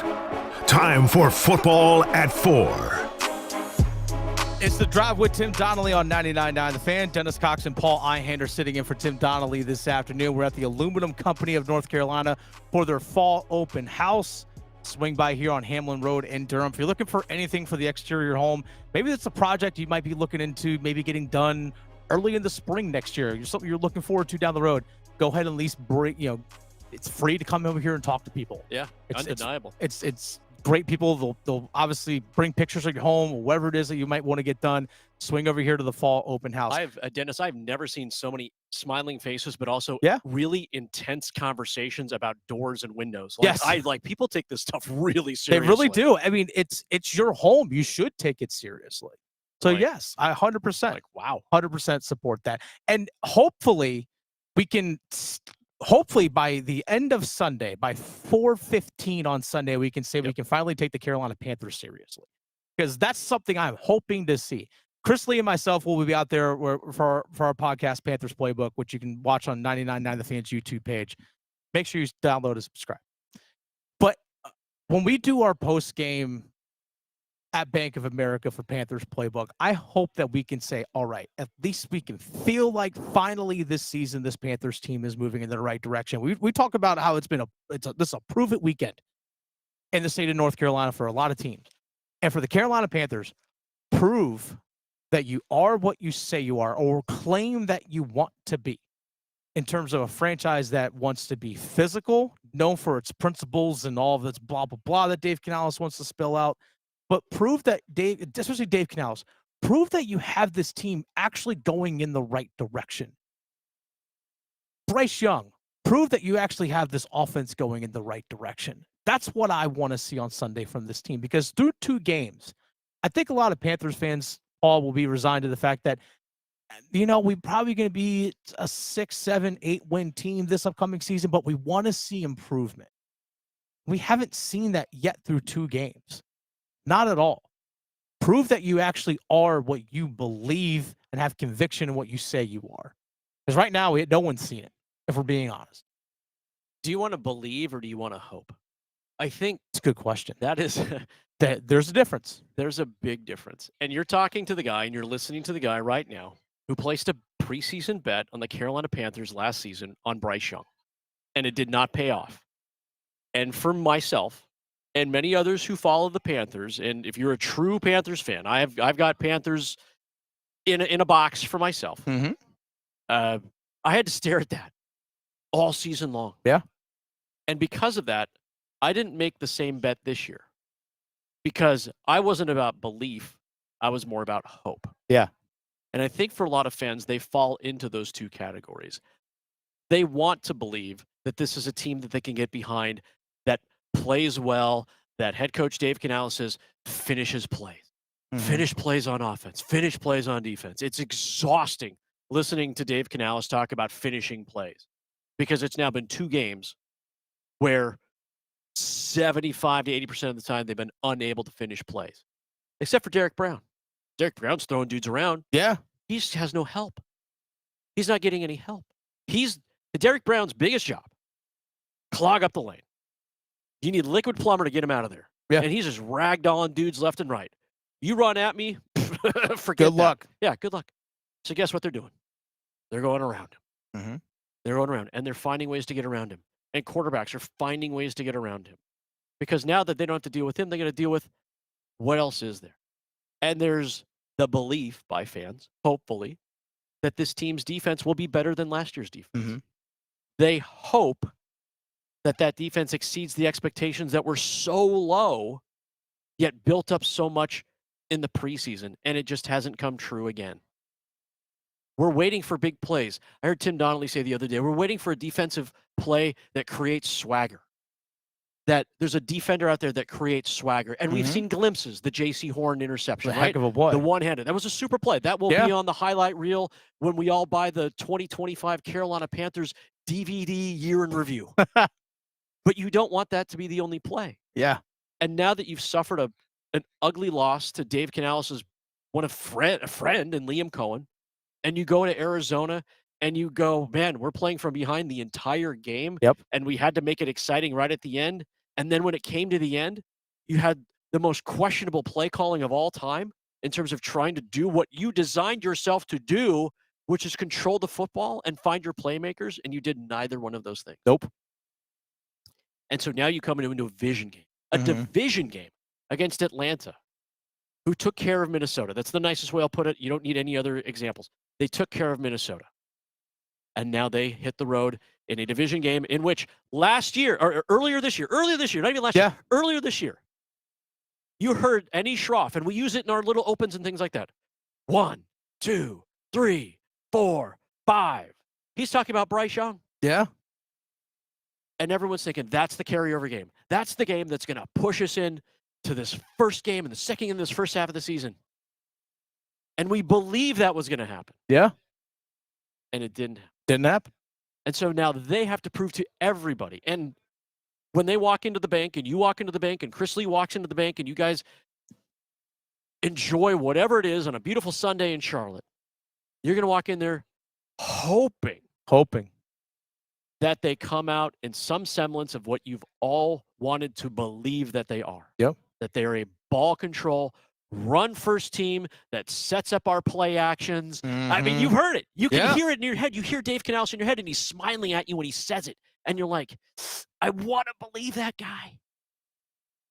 I think also as well, people want to believe that Bryce Young is actually number one pick quality.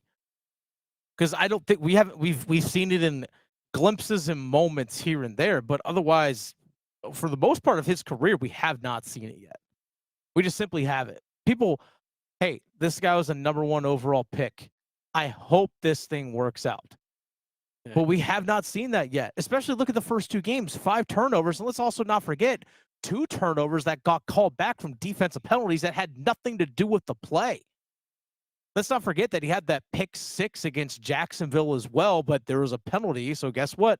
Play comes back. And then even that final drive that you just mentioned turns the ball over there as well. The final drive against Arizona, but a play that, or a penalty that wasn't even near what happened. Oh, okay, we got to bring this play back. That final drive you mentioned against Arizona, when Arizona decided to ramp back up their defensive pressure again. They went away from the umbrella, yeah. 8 plays, 5 yards, 0 for 6 passing. 0 for 6 passing. And I got suckered on into that final one drive. too. I got suckered into that one. How so? Because I was believing that they were going to make something happen. And full disclosure, I live bet that last drive. Oh, yeah? For them to win that game. Really? Because I started to believe again. Yeah, see, that's how they get you. They gave me an opportunity to believe in that team again. That's how they get you. And I think for a lot of Panthers fans, we look at our YouTube live chat. Brandon said, I discourage anyone from paying their hard-earned money to go see this team until they show some actual effort out there. It can't be, we turn it on in garbage time anymore. And this one actually comes from Thomas, a little bit on the other side. I say all fans show out for Sunday, then you make your decisions. At least pack out the stadium for the first home game. I actually remember last year, Paul, being at Bank of America. It was week 2. Week 2. Remember, they got blown out week 1 against New Orleans last year. It was 47-10. Week 2, Chargers are in town. The Chargers, LA Chargers, your guy, Justin Herbert. I saw a ton of Chargers fans. I was like, I didn't think y'all actually existed because you watch a Chargers home game and it's mostly away team, even when the Chargers are good. But then at the same time, there were plenty of empty seats for week 2. Last year, it was week 2. And that was, hey, we got new head coach and Canales and all that kind of stuff. I understand that you lost week 1, but people are like, nah. If this franchise, if this team, if they look bad again on Sunday, you really, truly risk it, like, completely losing your fan base because they're already pissed off as it is. Because again, people wanted to see just some semblance of progress this season. I think Panthers fans would have, again, I said they're going to be 7-10 this year, but if they finish 7-10, but a lot of those 10 losses were close games, like we lose by, like kind of like the way they lost against Kansas City last year, or the way that they lost against Philadelphia last year. If those were a lot of those losses, it's like, okay, they're knocking on the door, young team. Not even not even a semblance of that. Let's be honest. The stats that Bryce Young put up against Arizona, they played soft defense because they're up 24 points early in the second half. Like middle third of the quarter. That's true. They started playing soft. No lies. They started playing soft. So you'd be like, oh, Bryce threw for 328 on 55 pass attempts. That's less than 6 yards an attempt. It was 35 of 55. 35 of 55. And it's less than 6 yards an attempt. Like, that's not great. And then guess what? Like you mentioned, final drive. That's what that was. Oh, the defensive side to ramp pressure back up again. And then now we'll talk about some of the individuals. We'll talk about the Pawprint. We'll talk about some more individuals coming up here in about 15 minutes or so. But this, I say, Dave Canales and Bryce Young are at a crossroads right now, not just for the season, but for their futures in Carolina. Because if you have another dud showing of a team and another dud performance by Bryce Young, good luck trying to win the hope back of people. Good luck trying to win the belief of people. Do you think someone gets fired if they play bad on Monday or Sunday? You think someone gets fired? I'm talking they lose 34-13. An ugly loss? Yeah, like an ugly loss.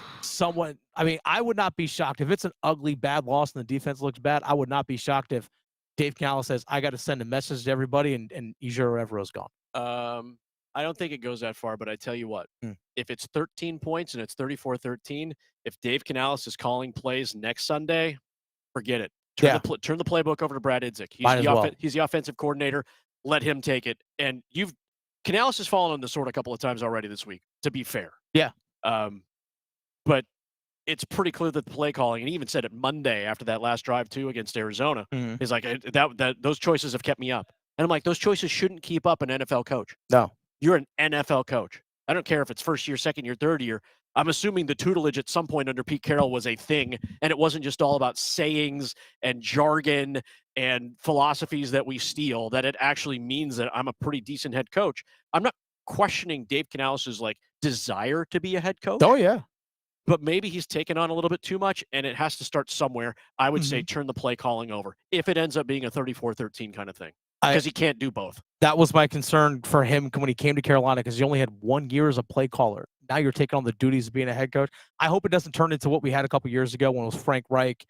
He was head coach calling plays, and then he decided to turn over to Thomas Brown, and then he saw the plane going down, so he's like, I'm going to grab the stick and be the offensive play caller again, and then all of a sudden he's fired. That could be disastrous. If you're going to give it up. That was a fun year. Yeah.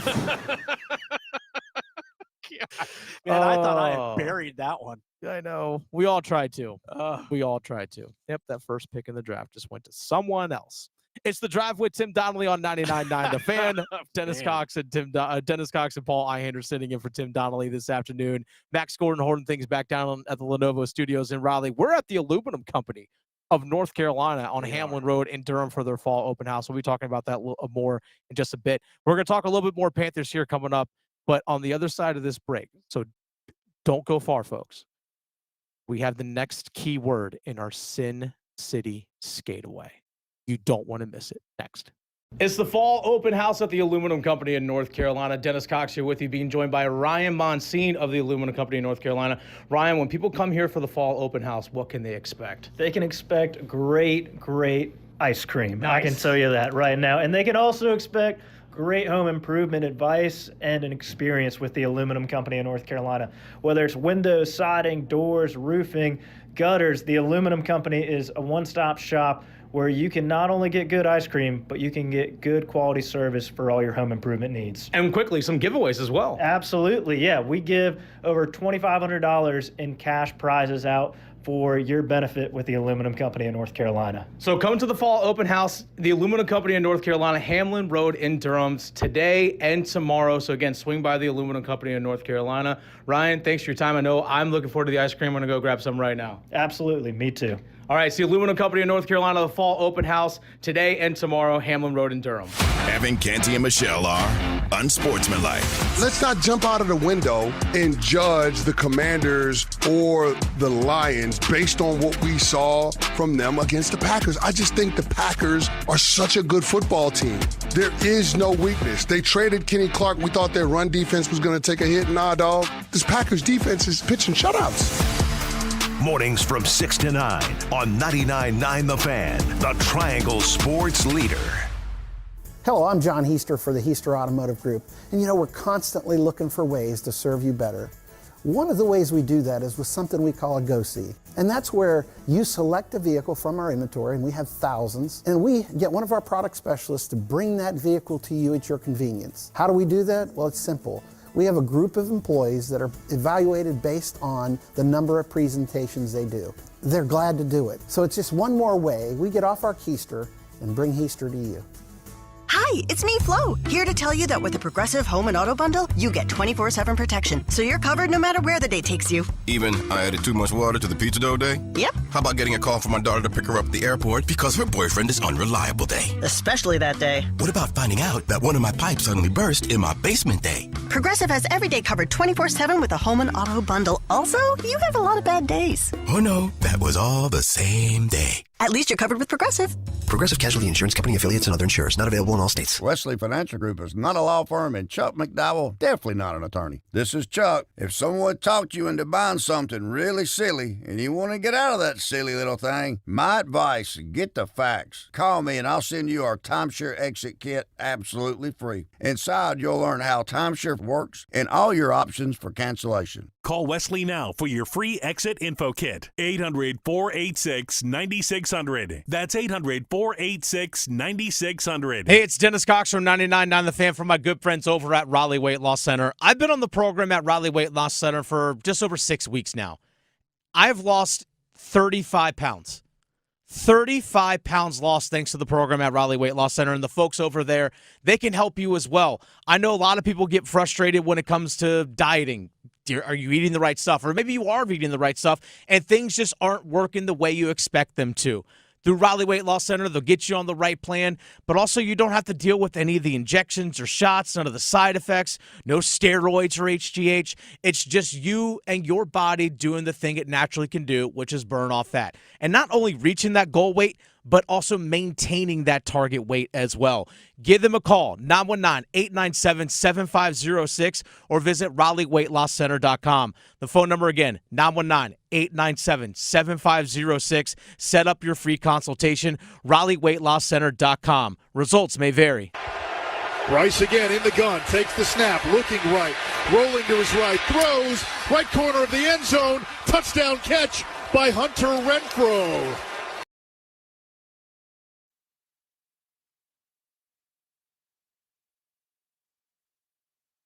All right, all you hockey fans, I know you're ready for this. Get ready. The Sin City Skateaway, it's back, and we have 2 more keywords. One this hour here at the 4 o'clock hour, and we'll have one more in the 5 o'clock hour. Is your last opportunities to enter the Sin City Skateaway. It's the Drive with Tim Donnelly on 99.9 The Fan. Dennis Cox and Paul Ihander with you out here at the Aluminum Company in North Carolina. Let's go ahead and get to this next keyword, Paul. Because on Monday, this coming Monday, we're going to pick one lucky winner for our Sin City Skateaway winner that will win a pair of tickets to see Carolina play Vegas at T-Mobile Arena on October 20th. That's 1 month away from tomorrow. And round-trip airfare for 2.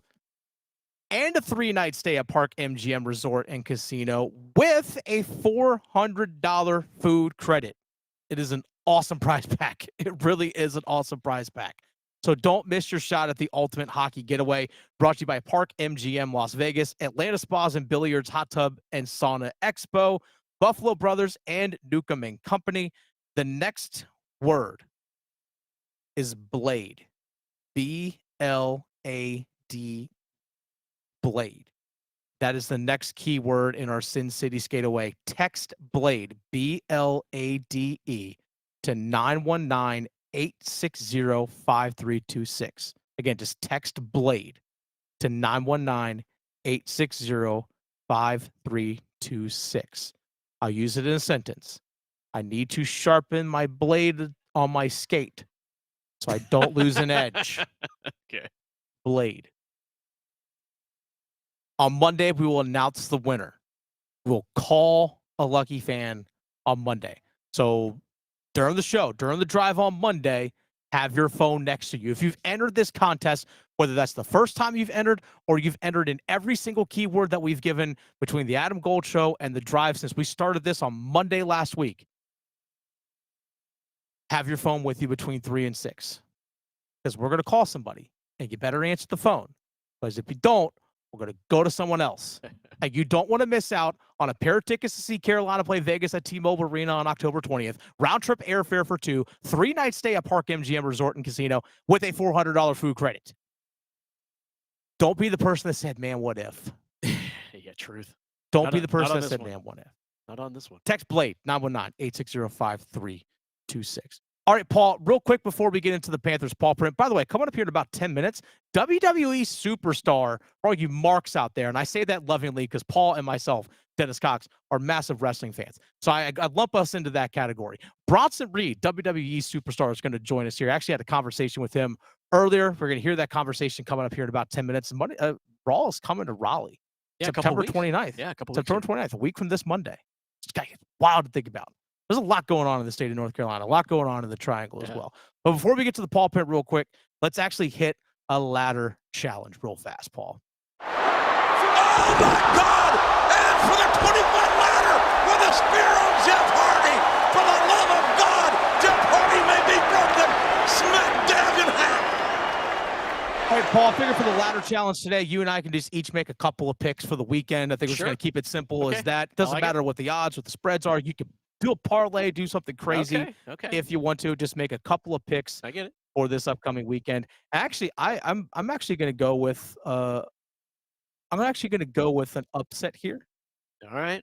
Give me the Cincinnati Bengals plus 136 on the road against the Minnesota Vikings. That's a good one. Both teams with backup quarterbacks. And Jake Browning, remember last year or recently when Jake Browning's had to come in for an injured Joe Burrow?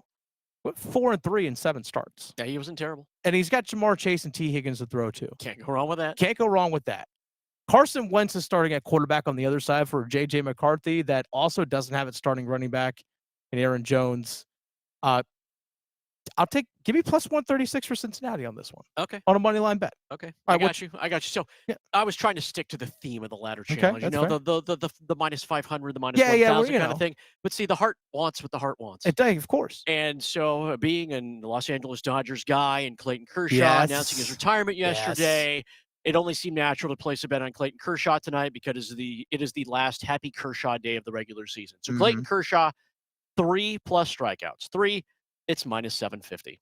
Oh, it's an easy one. Yeah, $10 becomes $11.33. Nice and simple. Okay. Nice. All right, that's totally fair. Yeah. So there's one. I will actually, I'll give one bet along those lines. Okay. Regarding, and I'm actually going to go with Panthers Falcons on this one. Okay. Panthers Falcons. Just give me the alternate total between the two teams. Over 31.5 points between the Panthers and the Falcons. Over 31.5. Okay. Total combined points. It's a minus 660. Oh, all right. I'm like, literally all you need is a 20 to 13. That's all you need, and that easily covers that. Okay. So yeah, 20 to 21-10. Actually, it doesn't actually quite cover it, but you know what I'm saying. So I'm actually going to go over 31.5 to minus 660 between those. Okay, so a quick parlay for tomorrow. Then I mentioned the Kershaw thing. So this one a little bit different. So hot tip for you right now. I think Clemson's going to explode on Syracuse. Yeah, I believe in the noon game tomorrow. I believe it. It's 16.5 right now. Really? 16.5. Ooh. I'm saying you take that. Okay. I'm saying you take that. And if you just want to be a little daring, Cade Klubnik, 5+ rushing yards. That's minus 700. Minus 700. That's funny. For Cade Klubnik and that. But it gives you a plus between those two, plus 124. Okay. Take it. Clemson and the points. And Cade Klubnik, 5 yards rushing. All right, there it is. So that's our ladder challenge. Tim and I will get back to our normal ladder challenge, which, by the way, I know I think he's grateful that he's not here today because I know he lost his ladder challenge bet last night. Did he? He had two, I think, 170 or 180 plus passing yards. He's doing that weird Costanza thing, right? Where you pick the opposite of what you think you should pick. It doesn't always work out that way. No, it doesn't. There's plenty of situations where George Costanza did not work. Listen, when you want chocolate ice cream, have chocolate ice cream. Yeah. Don't go, you know what? Butter Ripple would be great. I went straight forward. I said, yeah, James Cook, 40+ rushing yards yesterday. Nailed that in like the second quarter. Oh, yeah. It was easy. Yeah. Simple. That was easy. But yeah, Tim will complain about that on Monday. But until then, we have a game on Sunday between Carolina and Atlanta. I gave that alternate point spread for you. Let's hit a couple players that really need to step up as we hit the Panthers Pawprint.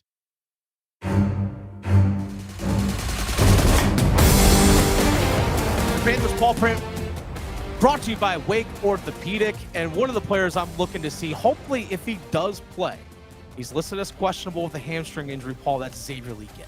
Well, yeah, that's just today, too. Yes. Yeah. That was listed questionable as of today. Again, limited in practice again with a hamstring injury, something that popped up a couple days ago at practice. But Xavier Legette he spoke to the media yesterday, and he faced the music. I'll give the guy credit for facing the music. He didn't dodge it. Believe it or not, there are guys in locker rooms that dodge the media. I've seen it happen. I've been Euro-stepped by a couple guys before. But Xavier Legette did yesterday talk to the media, and he was asked about, hey, the outside noise. Does it get to you? Everything that I do, I take it personal. So not getting the outcome I want. I have a feeling about that. Before it's like what the folks saying now, and I don't let that get to me. I can hear that guy talk all day. Like that I can't get tired of. But I think a lot of Panthers fans, I know you've alluded to this, in the past, Paul, about, hey, that the fun accent and the all shucks type thing, it can only carry you so far if you're not performing as a player. It can only go so far. And he's taking a lot of heat right now. And understandably so. But the question now as well, and here's what Xavier Legette had to say, if he still has confidence in himself. My confidence for sure ain't never low. It ain't going to leave either. Because I know one of my best games is around the corner. Yeah, so, I'm just that's what we were all waiting for. I hope it is. I hope one of his best games is around the corner, Paul, because this guy, again, we've talked about how he has all that raw physical ability in terms of the size and the speed and everything like that, but it just in terms of putting it all together just hasn't popped quite yet. And I think Panthers fans are eager to see that breakthrough performance where we can say, there it is. Dennis, he had a good practice. He had a good week of practice. We had a good week of practice. He had a good week of practice. We had a good week of practice. Yeah, great. Can I see it on Sunday? But we're not finished. We're not finished. So when you talk about Xavier Legette, and hopefully he gets a chance to play, he won't be going up against A.J. Terrell. No. The Falcons, they've ruled him out for Sunday. So now there's one less piece of that Atlanta Falcons defense, which was reworked in the offseason. Like they push hard. The Falcons had their way with J.J. McCarthy. McCarthy, again, a rookie, playing in only his second game. And we've been talking a lot about that, quarterbacks with limited action so far in their collegiate and pro careers. But Atlanta's got a little bit different of a thing. And Ted McMillan, who Arizona started keying in on a little bit towards late that game, he'll have just not the number one, but the number two guy attached to him. And right now, Ted McMillan, to be fair for everyone else out there, he's not necessarily the guy to watch because we're already all watching him. He doesn't need to have another more special game. Another 100-yard game, unless you're going to do it. Right, yeah. Be you, but it might create more opportunities for others like a Legette. Perhaps Renfro, who's steadily gotten better in these games, can get things going as well. I would like to see Jatavian Sanders get a few more balls, to be frank. Yeah. Like in just in terms of the passing game, I think he's just there has to be a way to get him going and for them to scheme things outside of honestly the jet sweep plan, and everybody knows I love a good jet sweep. Speaking of JT Sanders, I'd like to see him come up with a tough contested catch because he's had a couple of opportunities of those in the first couple of games. And exactly. He's had a couple go through his hands in that regard. Heck, we saw it in that preseason game against Houston. Boom, right through his hands. So we saw that as well. But in terms of Legette, like you mentioned, a lot of attention is going to be on Tyrell McMillan. He's going to get safeties over the top. He's going to draw, obviously not A.J. Terrell in this game, but whomever that next top corner is, that's going to be on Tyrell McMillan. He's going to draw a ton of attention. If anything, that should, again, open up a door for Legette, in my eyes. Because now you're going to draw a number 2 or 3 corner, or maybe even number 4 corner, depending, again, if another team's dealing with injuries and so on.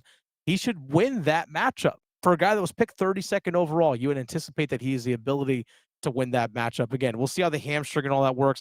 I still question, though, if he's been put in great positions to be successful.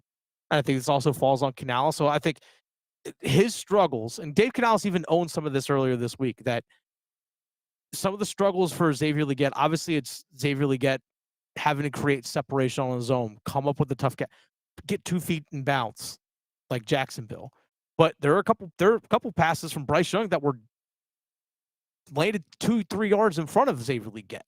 You can't expect him to make that catch. And also, do you expect Xavier Legette to, run these precise routes? That's not his game. Why did the Panthers fall in love with Xavier Legette? All the physical tools. Physical tool. Yeah. Right. South Carolina, college system, open offense, he was able to thrive in the SEC against that competition. Mhm. Like you're a physical guy. You're playing physical. He out physicaled a lot of guys. Now he worked hard in that aspect of things, but you're looking at a larger track record. He had one really explosive season, which got a lot of people noticed. They know it. He worked hard. He impressed a lot of people. Said all the right things. Did all the right things. As a professional, year one, very uneven.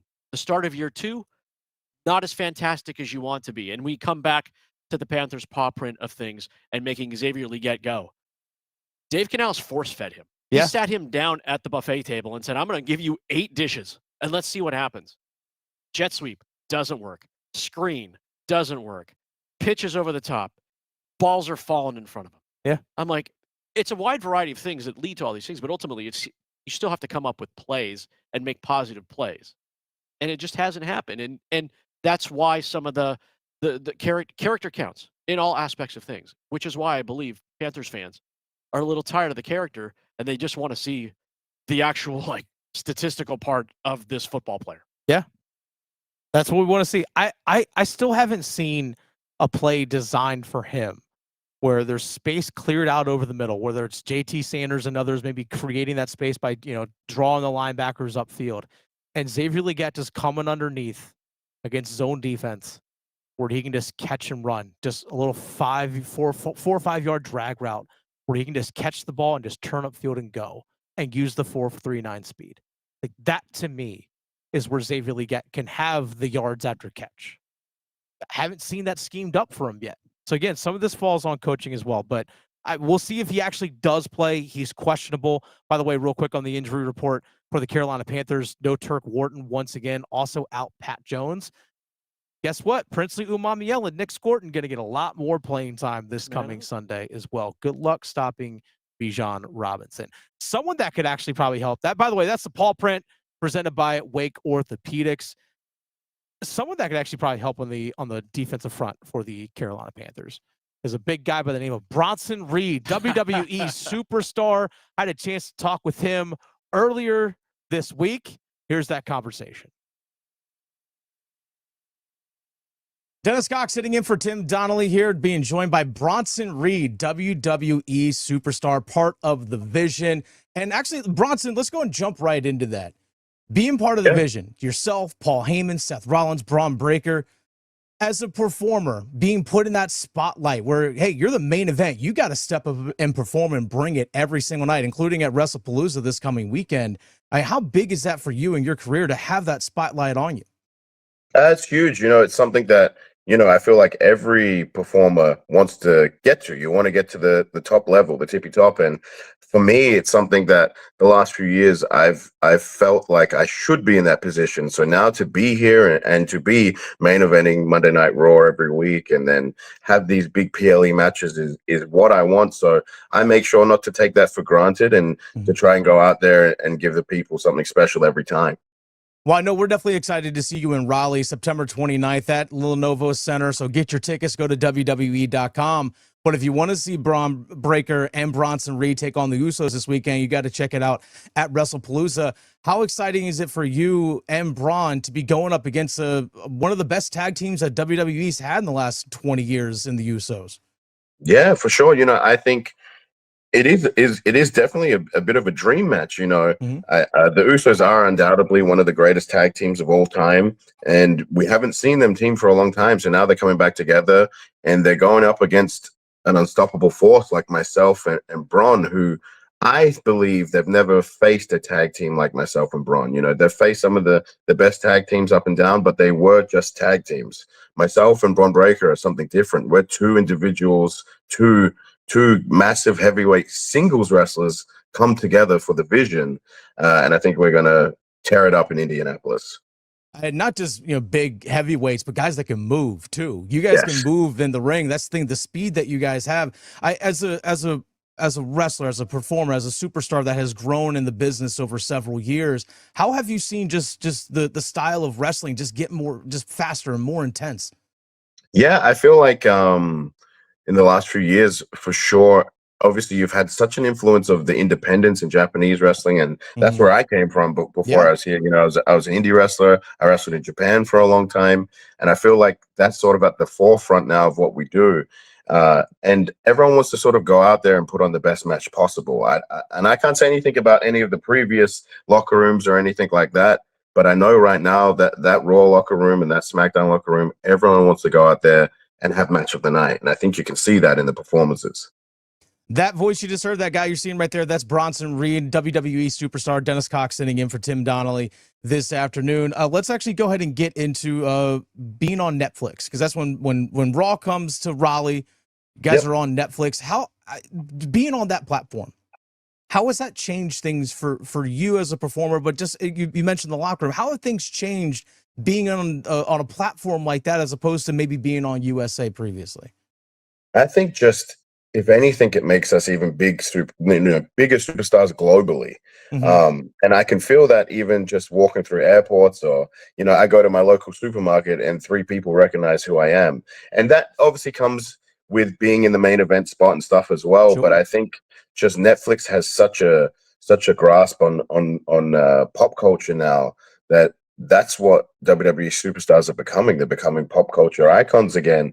Sort of what you saw in the 80s with the Hogans and the Macho Mans and stuff. I can see that happening right now. Is there more pressure as a result of that? Do you feel that? I feel like I'm someone that I like having the pressure. I feel like if there is no pressure, like you sort of, not that what's the point, but I feel like you need to be nervous, you need to be excited, you need to have some pressure on you to make sure that you go out there and exceed what you usually would do. But there definitely is more eyes on you. So then with more eyes on you, there's more scrutiny, there's more opinion. So you always sort of have to make sure you're just giving it your best. Just tying in what we talked about earlier about having all the eyes and the spotlight on you and just everything that comes with being in the main event. When you're at a live event, whether it's a PLE like WrestlePalooza, or when you come to Raw and Raleigh, or just any live event that you do, just in that spotlight, in the main event or part of the main event, and having all those eyeballs on you, what is that feeling like as a performer? I mean, I feel like again, it's what we all want. You want all eyes on you. If you're in this business, you have to be someone that sort of is okay with having that sort of attention. Yeah. But also, pro wrestling for me has always been my love, but it's also been my art form, and it's what I want. It's how I express myself. So being able to do that in front of so many different people and so many different places is great. But even to the degree of like now, we did a live event in Mexico a month ago that was sold out, 18,000 people. So like, I think the days of, the live events being, there's only a few thousand people here at this live event, it's different to TV or it's different to a PLE. Now everything is a big time matchup. You're doing a live event in front of 18,000 people. We're doing PLEs in stadiums, and it's being seen by everyone around the world. So I feel like for me, I'm excited every time I get to go out there. All right, we'll go and wrap this thing up here soon for you, because I know you got a bunch of these going on, and obviously you got a big match this weekend coming up with the Usos. I know you got to make sure that you're both mentally and physically ready for. Speaking of that, physically getting ready, because you guys are traveling. You guys, I have to remind people that wrestlers and athletes don't live normal lives. They're not 8 to 5. They just come home every single night. There's a lot of travel involved, and there's the training on top of it. How do you make sure that you are physically ready to go every single night to be in that spotlight? Yeah, I feel like you have to make yourself accountable, because we do travel so much. I was saying last month I was actually only home for 5 days of the month. Wow. The rest of the month I was either, whether it was live events, whether it was Raw, whether it was PLEs, or even media days where I had to travel and do media in different towns. You're busy. You're very busy. So it's very easy to be, you get consumed on the road and almost forget to do a workout, or you forget to hit your steps, or whatever that you're doing, whatever your goal is. So I try to make myself accountable. And the way that I've done that is I have my own strength and conditioning coach now. He's actually a fellow wrestler named Slex, who's back home in Australia. And he pretty much keeps on top of me. He makes sure that I'm doing my workouts. I'm trying to follow my nutrition. Nutrition is the hardest thing for me, especially being on the road. It's very easy to just eat whatever. So yeah, you have to really stay accountable. And I always tell people the best way to do that is to make sure there's other people staying accountable for you as well. I love watching you in the ring. You and Braun together are just exciting. I'm excited to see you guys at WrestlePalooza this weekend. I'm excited to see you guys in Raleigh. Again, that's Bronson Reed, WWE superstar. Again, Monday Night Raw is coming to Raleigh, September 29th. Get your tickets. Go to WWE.com. Watch Bronson Reed run some people over. Bronson, thanks for your time. Really do appreciate it. No, thanks for having me. And Raleigh, get ready for the splash zone because the tsunami is coming. That is the tribal thief himself, Bronson Reed. He gets it. He does. Tsunami. Yes. It was super pleasure to talk to you. And I think we're actually going to talk about the Carolina Hurricanes coming up here in a little bit. And I remember I talked with Keandre Miller one-on-one earlier this week, the new Carolina Hurricanes defenseman, and talking with Bronson Reed about this as well, is that these guys don't live normal lives. For us, we go to work. Well, many people work from home still. Right. But we punch in, we punch out, and then the workday's done. He talked about how last month Bronson Reed he was home for literally 5 days last month. Wow, that's home for 5 days, and those days aren't consecutive. These guys are and these women, they live lives that just simply aren't normal, and to go out there and perform what they do physically every single day, it's pretty remarkable what they do. It's The Drive with Tim Donnelly on 99.9 The Fan. Alongside Paul Ihander, Dennis Cox here with you for The Drive. We're at the Aluminum Company of North Carolina on Hamlin Road in Durham. It's the fall open house. If you want to get a chance, obviously, swing by today. Swing by tomorrow to the fall open house from 8 to 4. They got early. They got the cash giveaways that they're giving out. I think the highest prize is $2,500, like gift certificate to the Aluminum Company of North Carolina. So if you're looking to get anything, siding, roofing, gutters, doors, windows, they got you. Anything for the exterior home, they got you here. Actually, my girlfriend and I, we had the roof redone about 4 months ago. Not a single trace was left. Like when they left and they cleaned up the job site, it was like no one was there outside of a new roof on the building. That's it. Outside of the new roof on the house, that was it. They do fantastic work. They definitely take care of you at the Aluminum Company in North Carolina. If you do swing by here, let them know that you heard about it right here on 99.9 The Fan. It's Prove It weekend in the state of North Carolina for the football teams, but it's a Prove It season for our hockey team. Let's actually talk about a team that wins, Paul, next. It's the Aluminum Company of North Carolina's fall open house. Dennis Cox here, being joined by Ryan Monsine of the Aluminum Company in North Carolina. Ryan, as someone who has had work done through the Aluminum Company in North Carolina, one thing that I appreciate, it's your customer service. Absolutely, yeah. We're really striving to have the attention to detail, the service beyond the sale, and that's why we give a lifetime warranty on most every product we put in, whether it's windows, siding, doors, roofing.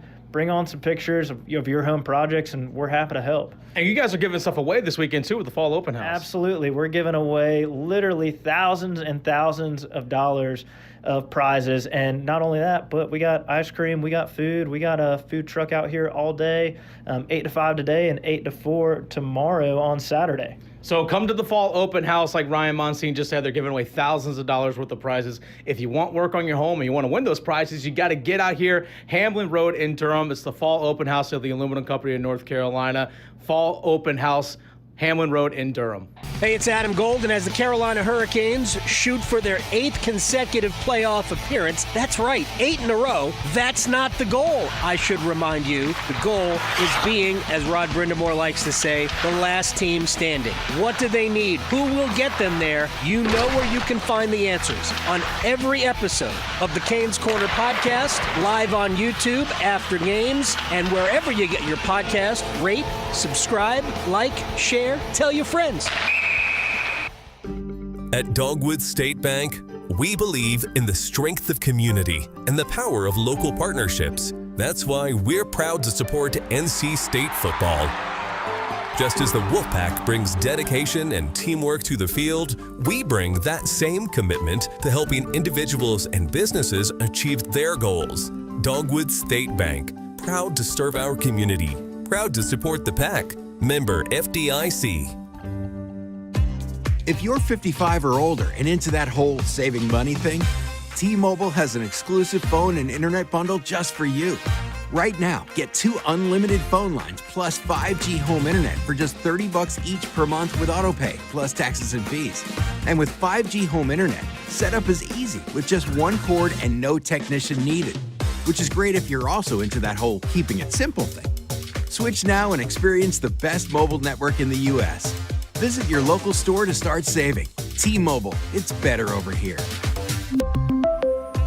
Based on analysis by Ookla of speed test intelligence data Q4 2024 to Q1 2025, Ookla trademarks used under license. Unlimited on our network. Customers on voice plan may notice speeds lower than other customers and further reduction if using more than 50 gigs a month due to data prioritization. Video streams and SD on this plan. Home internet pricing after $20 and monthly bill credit plus $5 per line without autopay. Debit or bank account required. See 5G device coverage and access details at T-Mobile.com.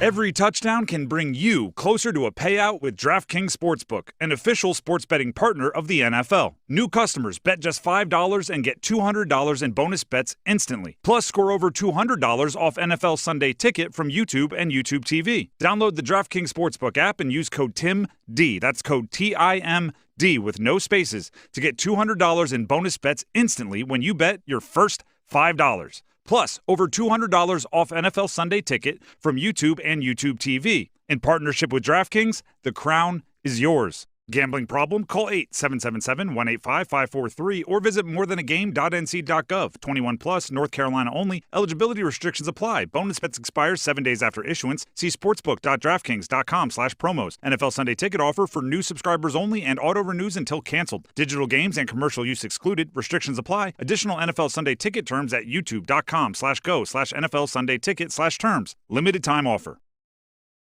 Now a turnover. Here comes Aho on a break. Shoots, he scores! Carolina strikes first. It's 1-0. And the Canes off to an incredibly hot start. It's wild to think that in just 3 days from now, that people wearing Carolina Hurricanes uniforms will be playing hockey at the Lenovo Center. That's literally this coming Monday. Yeah, the NHL's a 9-month season now, isn't it? It's insane how long this season is. But just today was just the second day of training camp. The guys will be back on the ice tomorrow. By the way, it's the drive with Tim Donnelly on 99.9 The Fan, alongside Paul Ihander, Dennis Cox sitting in for Tim Donnelly this afternoon. Max Gorin at the Lenovo Studios holding things down. We're actually at the Aluminum Company of North Carolina, but the Canes had their second day of training camp today, their second practice in terms of the groups and everything. Nothing changed. So the same guys that were skating together yesterday, skating together again today. Logan Stankoven centering the quote-unquote second line, trying to give a feel for that. No Jacob Slavin skating again today, which Rob Brindamore said that's probably going to be a thing, which I have zero worry when it comes to that in my eyes. But Alexander Nikishin out there skating with Shane Goss's Yeah, right. He's in the United States. He's in the U.S. and apparently he's had I think it was Ryan Hinkle of Hockey News said that he had a bit of a conversation. Okay, great. With one of my biggest concerns. And he said Nikishin basically said that, or Nikishin had a much better grasp of English, but you can tell that he took a moment to try and think about, like, okay, like how do I say this, whatever it might be. So it took him a moment, but he had a much better grasp. I don't need Alex Nikishin to write me a 300-page essay on the history of Raleigh, North Carolina. Just, hey, this is where you need to skate over here, and this is where you need to skate over here. And Stalzy, hey, what do I need to do? Like, simple, fine, whatever, great. Communicate. Glad he can order at Bo's and Cookout, right? Because has he had Cookout yet? I know, that's a great question. Can he say 3-piece Supreme? Iced tea. Can you say that's it? That's really all you need. Right. But I'm excited to see. We talk about, again, this is a prove it weekend in football here in the state of North Carolina, whether it's State, Carolina, Duke, Carolina Panthers. To me, it's a prove it season for some of these guys. We heard the highlight of Sebastian Aho coming back. And to me, I think the prove it for him is, obviously we know that he is a number one center. He's one of the best centers in the entire NHL. But can he prove that he can be that consistent, darn near, not just all-star, but near superstar level player? In terms of, all right, can you prove, can you be 100-point guy on this Carolina Hurricanes team? Like, he's flirted with, the 90 points and so on. Right. He's been 30-plus goals multiple times. Can he put together a 40-goal, 100-point season?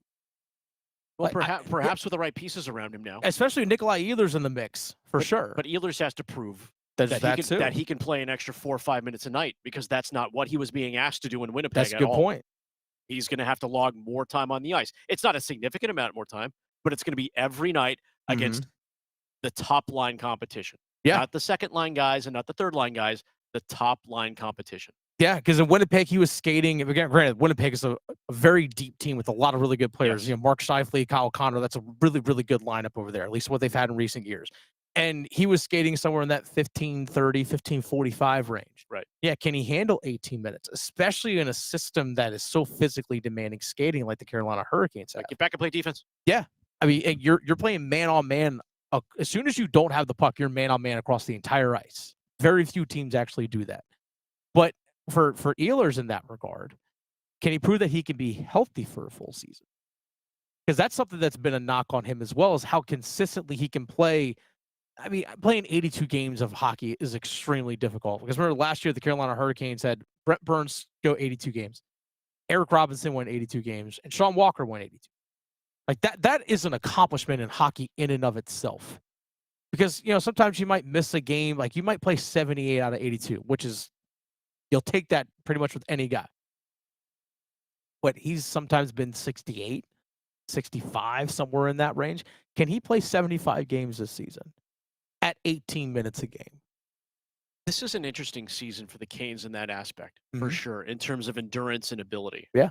There isn't, at least, and I'm just going back the last couple of years, there is no kind of like crack the lineup kind of spot open right now. No, there isn't. Jackson Blake took the one from last year. This year's team wasn't set up for that based on all the contract extensions that were signed and who is still on this team.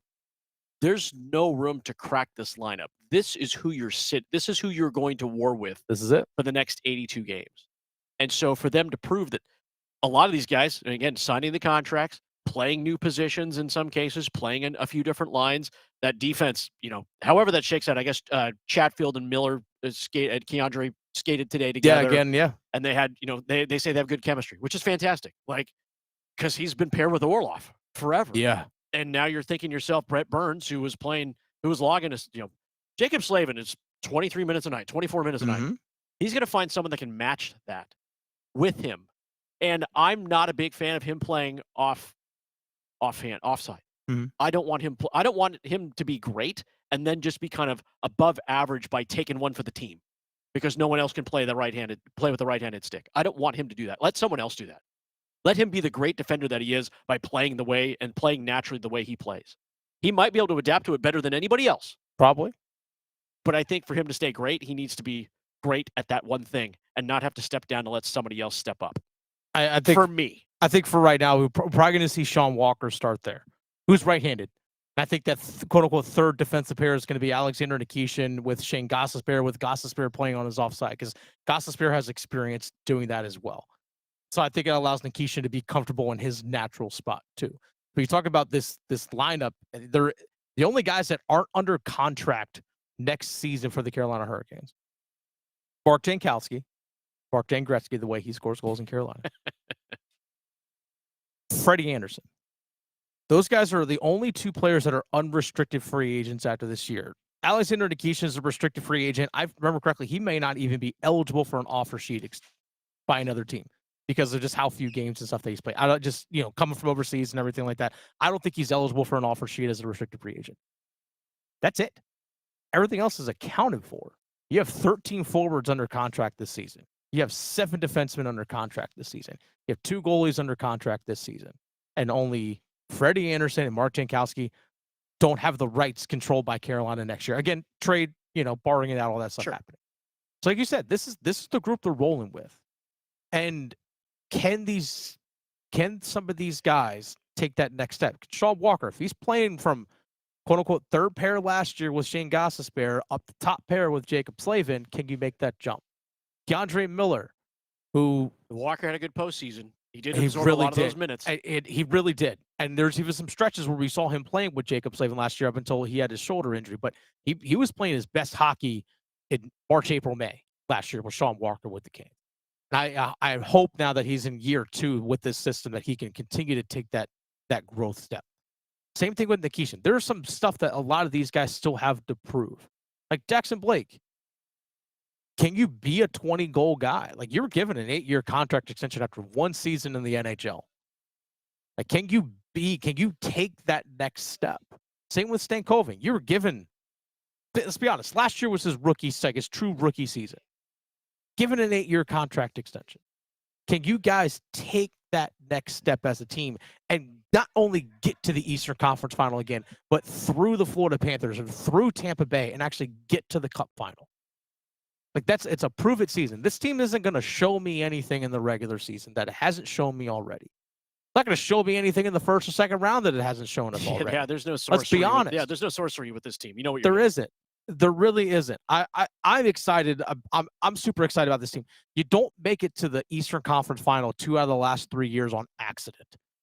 It's not an accident that this team has done it. It's not an accident that this team has gone to the playoffs 7 straight years. It's not an accident that they're the only franchise in the NHL that has won a postseason series in each of the last 7 years. It's not an accident. It's a damn good team. Can they get over the hump? That's really it. I admit, Paul, I'm excited about this potential matchup or defensive pairing with Keandre Miller and Jalen Chatfield. I don't know why, but for some reason that I just get stoked about seeing those two guys potentially skate together this season. Both those guys obviously are two of the fastest guys on the ice. Yep. They can recover. So if one of them has to jump up in the play because get a little bit aggressive, the other one's going to be there to cover for you. And if you get a little out of position, those two guys can skate so damn well that they can recover so well. I'm excited to see what that defensive pair can do this year. Let's go win a cup. I know. Let's go win a cup. I know. If Chatfield doesn't have to drag Miller around the ice like he did have to do Orlov, I know. It's going to be so much better. I also think as well as that for Jalen Chatfield. I know. I also think as well as like how much of his play can go to another level playing with Keandre Miller because of Keandre Miller's speed and everything as well. Again, not having to be anchored by Dmitry Orlov. Excited. It's going to be an exciting season, Paul. Guys will be wearing skates and uniforms at the Lenovo Center this coming Monday for the first preseason It game. will not be shirts and skins. It would not. I do not want to take a fall on the ice. Good Lord, in that regard. It's the Drive with Tim Donnelly on 99.9 The Fan alongside Paul Ihander, Dennis Cox here with you. We're at the Aluminum Company in North Carolina. It is their fall open house. Swing by tomorrow between 8 and 4 p.m. on Hamlin Road in Durham. If you're looking to get anything done with the exterior of your home, may not be looking to get done here in the next, couple weeks or the next month, but something that you might be planning for next spring, go ahead and swing on by as well. Coming up, it's a big weekend of college sports. It's a big weekend of sports as a whole in the state of North Carolina. Starting 5 next.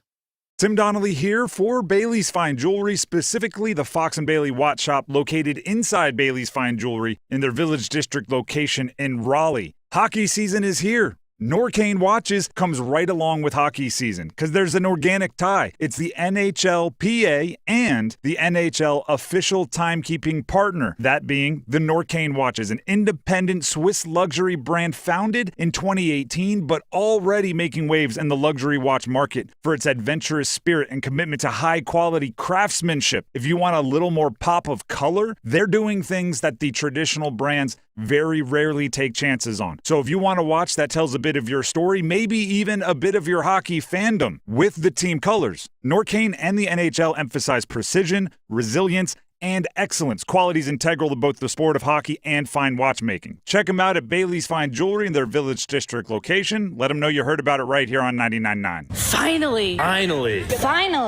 Yes, finally. There's an app for 99.9 The Fan. Finally! Listen to your favorite hosts, your teams, and live sports action. Touchdown, Philadelphia! They are destroying the Chiefs! And every podcast episode at your fingertips, anytime, anywhere. Available for Apple iPhone and Android phones. Download the 99.9 The Fan app today. Powered by Aspire Money Management. It's bow time. Fumbling the food on game day? Rookie move. But Bo can make your tailgate a winner, breakfast, lunch, or dinner. Because the Carolina Legend has everything you're craving. We're talking crispy, juicy chicken loaded with real Southern flavor, fluffy scratch-made buttermilk biscuits, and all the fixins to feed your whole crew faster than you could say touchdown. Be the MVP this season and let Bojangles do the cooking. Order your tailgate today. It's bow time. Planning a tailgate? Then it's bow time. Bojangles has everything you need for the perfect tailgate, no matter how many fans you're trying to feed. There's the original tailgate, the super tailgate, and for a really big crowd, the jumbo tailgate special. And if you like your chicken off the bone, choose the Supreme's tailgate special that includes 12 perfectly seasoned tenderloin fillets. So grab the tickets, get that Bojangles tailgate special, and go. It's Bo time. eBay has reinvented vehicle buying. From click to curb, everything's covered. Ever try to buy a car online and end up in a parking lot with a stranger and some blind trust? That era is over. Now with Secure Purchase, eBay isn't just where you find your car. It's where you buy it, start to finish. Title, financing, registration, delivery, it's all built in. This is the modern way to buy your next ride on eBay. eBay. Things people love. Secure Purchase is powered by Caramel Dealer Services, LLC, an eBay subsidiary. Hey, it's Adam Gold from my friends at FanDuel, America's #1 sports book. NFL Sunday is coming. You've got your crew, your couch, your snacks, your slate, and FanDuel's coming with something extra. It is your chance to place that perfect parlay. Hit your go-to player prop. Right now, all customers can get a 50% profit boost on any NFL bet. How will Washington bounce back from being shut down by Green Bay at home to the Raiders? How will the Packers parlay this, see what I did there, into another win in Cleveland? Have fun. FanDuel.com/Adam Gold. Download the app, FanDuel.com/Adam Gold. Get in on the action with FanDuel. 21 and over and present in North Carolina. Opt-in required. Bonuses issued as non-withdrawable profit boost tokens. Restrictions apply, including any token expiration and maximum wager amount. See terms at sportsbook.fanduel.com. Gambling problem? Call 877-718-5543 or visit morethanagame.nc.gov. I'm attorney Brian Ritchie. Getting hurt in a car wreck comes with all kinds of stress and frustration. But when you call me, I'll be on top of all of it. So all you need to worry about is getting better. If you've been injured in a car wreck, I'm on top of it. Contact us at richielaw.com. Broadcasting live from the Lenovo Studios. WCMC HD1 Holly Springs. 99.9 The Fan. The Triangle Sports Leader. Good afternoon, everyone. I'm WRL meteorologist Mike Mays. We're heading into the final weekend of summer, and of course, we're feeling like it. 64 the low after a high in the 90s today. Tomorrow is hot again, 88. A little cooler on Sunday. More clouds, the high temperature, 83. Weather update brought to you by Newcomb & Company, where your comfort is their business. Visit newcombandcompany.com. 5 o'clock check of your money at the closing bell. Dow Jones up 172 points to 46,315.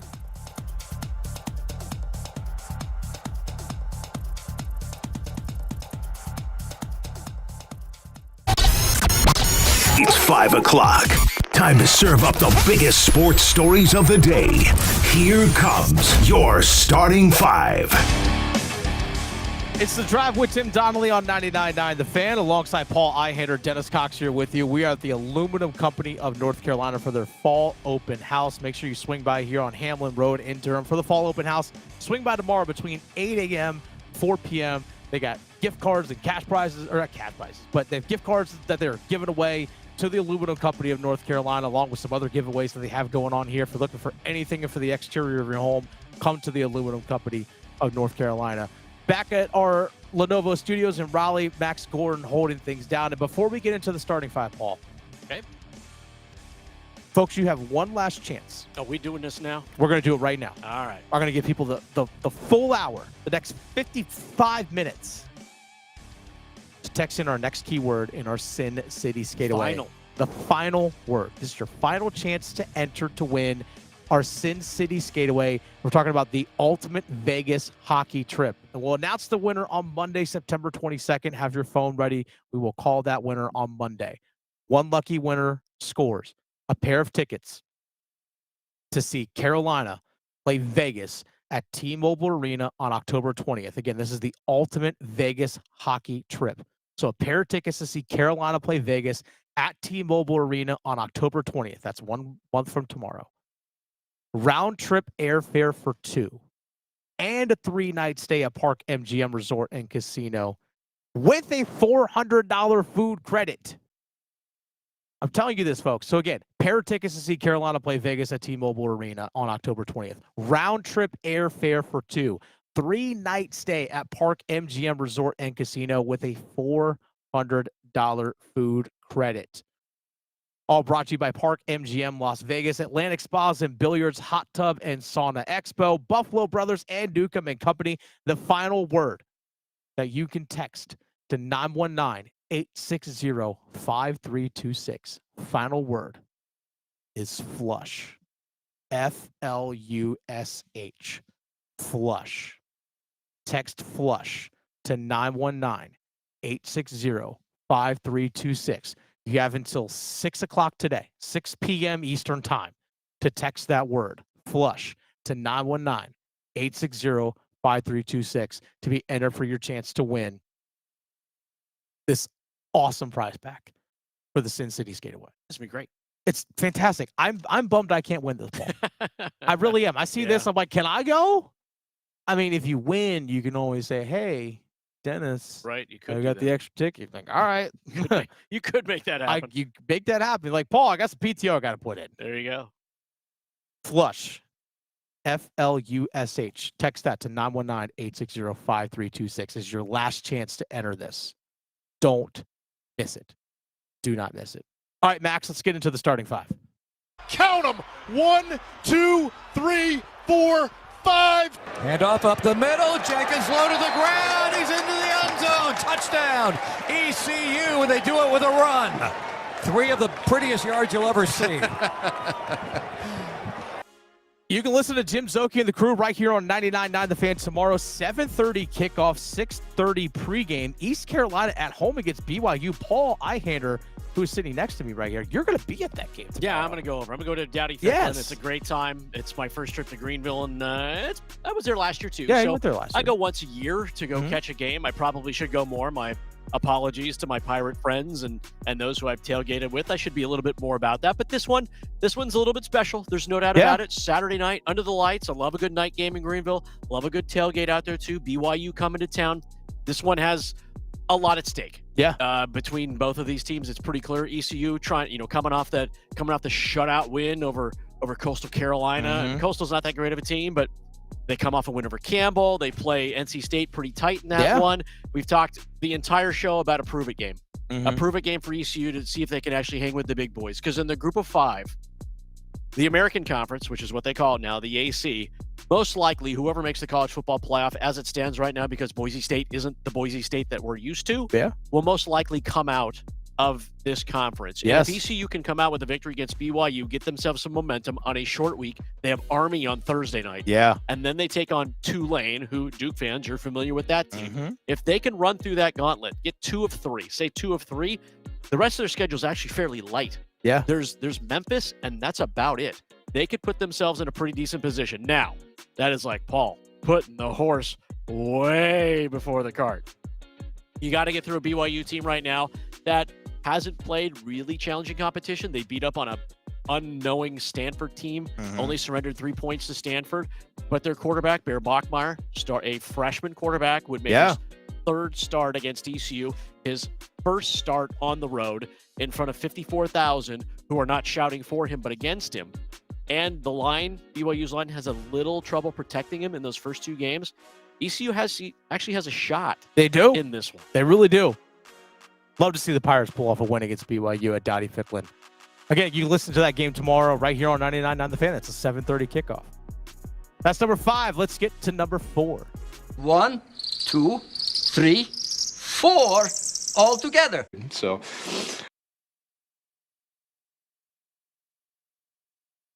okay, there it is.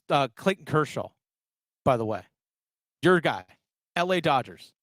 This is it for him today. I'm sad. Oh, like I say, it's not. This is his final regular season home start at Dodger Stadium because go playoffs and stuff. You might get a start and stuff in the playoffs, but in terms of regular season starts in a Dodger uniform at Dodger Stadium, this is his last home start. And as my best friend from high school, shout outs to Josh, still my best friend to this day. His father's from Southern California, and he grew up being a Dodger fan. So his dad's from Southern California, so that fandom was passed along.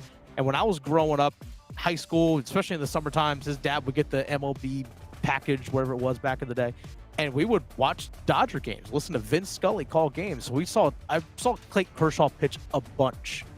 And he's honestly one of the last of a dying breed of starting pitchers in the NFL, in MLB. It's the final happy Kershaw day for Dodger fans in the regular season on a Friday night. And you were used to it for such a long time. You remember, you talk about watching the Dodgers, years ago. It was always on Sundays when Kershaw would get the start. And it was a thing, and Vince Scully knew it was a thing.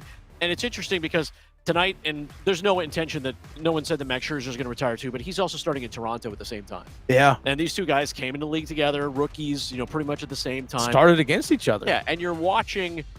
This isn't necessarily a passing of the torch by any means. The Dodgers do have a pretty robust pitching staff, with Ohtani and Blake Snell and others. They've got the horses, and for Clayton Kershaw, he's always been a year-to-year guy.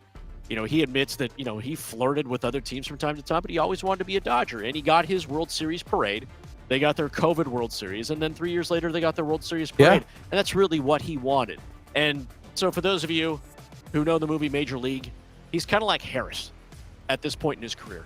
He's got a lot of stuff, but he's throwing junk balls, but he's mastered the art of junk balls. It's curves. He's figured out a slider.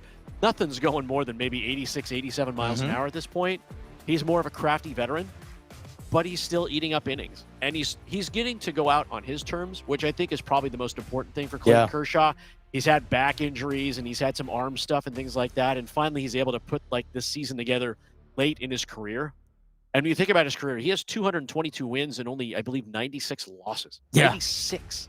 That's unreal. Over nearly 2 decades. Right. And 3,000 strikeouts. Yeah. And he had a bat. That's true. He also had to swing a bat, which he could swing a bat. He wasn't a Zach Greinke, slugger, Bartolo Colon. I'm joking, Bartolo Colon.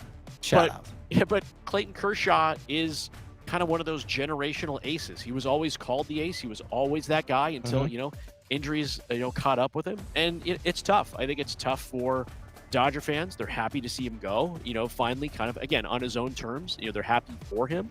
His whole family grew up within that stadium. Imagine being a part of that family. And you talk about how it's unusual to see one player stay with one team for so long, and those are few and far between these days. Yeah, very. With baseball, he's got 4 kids. They all grew up in that stadium. His wife wrote a letter that he read at his kind of going away kind of statement on Thursday night by basically saying, I raised my kids in these concourses. Like the ushers and the concessionaires and the people who sell the 50 tickets, they've seen our worst. They've seen our kids. They've seen Clayton blow up on the mound and get yanked after 2. And they've seen every part of his career, and it's absolute family. And again, for someone who's so ingrained into Dodgers culture and will be a baseball Hall of Famer, no doubt about it. This is, one of those moments you cherish the times that you get with people, right? And especially with special athletes like that, that there are only so many starts remain. Oh yeah. I remember just in his prime, it almost seemed like you can count on him going 7 innings and giving up 2 earned runs and striking out 10 with that giant glove. Yeah, and just that unique delivery with his front leg and everything. Anyway, so shout out Clayton Kershaw. I mean, just an awesome career. Just something for all the baseball fans out there for sure. All right, that's number 4. Let's get to number 3. Deep drop. Here we go. Deep throw. Touchdown. Left side. Touchdown, Carolina. Chris Culliver brings it in. 3 plays, 75 yards. That touchdown pass was in Game 2 of North Carolina's season against Charlotte. 3 plays into the game. Over a 52-yard touchdown pass from Gio Lopez to Culliver. You just heard the call from Jones Angel and the Tar Heel Radio Network just there. UNC on the road at Central Florida. You and I talked about, again, this being a prove-it weekend in the state of North Carolina for a lot of these teams, and North Carolina being one of them. I said, prove you're more than just a circus. Because at this point, for North Carolina, okay, you had a win against a lowly Charlotte team that just lost to Rice last night. You beat Richmond, an FCS program, so literally like a full level down below you, and you got blown out by TCU. But we've seen so much pomp and circumstance. ESPN shows up on Game 1 on that Monday night, Labor Day, special, ESPN coverage because Bill Belichick, almost like his mini college game day. Chase Rice is doing a concert before the game. You announced this week that Ludacris is going to be performing your game in a couple weeks when you're at home against Clemson. You got the walk from the well to the locker room and all that kind of stuff. Where's the good football? Prove that you actually can do. I think you actually can play good football. I think Heels fans are thinking the same thing, Dennis. There's no doubt about it. I think outside, to be fair, Game 1, circus, national TV, it was planned that way. Oh, yeah. There was no doubt about it. And Josh Hoover dissected the North Carolina defense. Yeah, he did. So we throw that game out the window. They go play Charlotte. They beat the Charlotte football team. Not the other football team, but they probably could have. And it was an ugly game. Mm-hmm. And then they throttle Richmond at home, which they're expected to do. I think Heel fans are more anticipatory of this game than the first 3. When you think about the home game that wasn't at night with all the dignitaries, forget it. The road game in Charlotte, which was expected to be a win and you got one, but it wasn't a convincing one, which led to more questions. And then you come home and you weren't going to win anyway. No matter if you won that game against Richmond, which they did, it was never going to answer any questions for the fan base. It was never going to go, is this coaching staff capable of coaching this team to a big win? They haven't seen a big win yet. No. And I'm not even saying that UCF is a big win.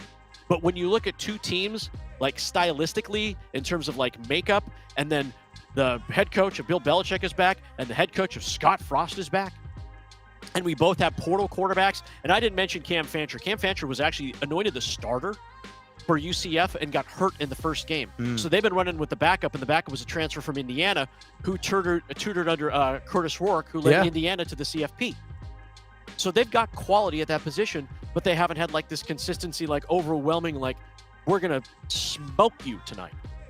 They need a prove-it win just like this. These two teams are going to figure out exactly who they are tomorrow afternoon in Orlando. And for Heels fans, they are hoping that whatever that they thought they were going to get out of Gio Lopez out of the spring transfer portal, again, he didn't get a full fall or a winter to develop chemistry with anybody. He had to do it in a short amount of time under an offense that, to be honest, everybody was still learning at the same time because of that kind of turnover. So can Carolina prove that it can execute on offense, make downfield chunk plays, get that running game going as it was against Richmond, right? We're talking about the Richmond. Can they get it going up against a Power 4 team? And that has to be stressed. It is a Power 4 team. You are looking at this is not your Super Bowl, but this is the one that you've got to take. Yeah. You have to take this one, and you get a win on the road, because you walk into a bye week and all you're doing is like, oh well, let's get ready for Clemson at home. Great. That's not even a prove it game. That's like you're gonna be the underdog in that game. Oh, easily. Like that's not even a second thought. You're an underdog in this one by 7.5 points. Right. So you've got to go get those one. Now, I think it's ripe for Carolina to come in here and surprise some people. Yeah. Absolutely, because of the momentum that they have. But it is Central Florida, and it is their home bounce house. And because of the circus that was in Charlotte and the sideshows that were in Chapel Hill on night 1, that it'll be the same atmosphere tomorrow in Orlando. Yeah. You've already got a quarter of the way. I mean, you're about to hit the 1/3 mark of the season. Yep, first semester's over. Hey, you're done. You're in that regard, you're already through that. At some point, Bill Belichick, as the head coach for this season, has to get it going in the direction of where they say they want to go as a program. What is a Freddie Kitchens offense, by the way? I have no idea. Can you tell me what that is? I don't know. Because at least with Gio Lopez as of right now, it's a lot of passes down the left sideline. Nothing really over the middle, barely anything to the right. But nothing between the hash marks. That's really all it is. It's really all it is. So, yeah, they have something to prove this weekend as well. That's number 3. Let's get to number 2. Just the two of us. Orloff turns. He's got some room to work with. Plays it along the boards. He'll get it to Hall. Hall has it knocked away. Bouncing puck. Canes come up with it with a chance. They score! Logan Stankoven buries it, and the Canes have tied this at 1. Oh, Stanky. Logan Stankoven back centering the second line at the second day of training camp today for the Carolina Hurricanes. Something that I'm looking forward to seeing once these guys actually get on the ice against someone else, because let's be honest, they play 6 preseason games.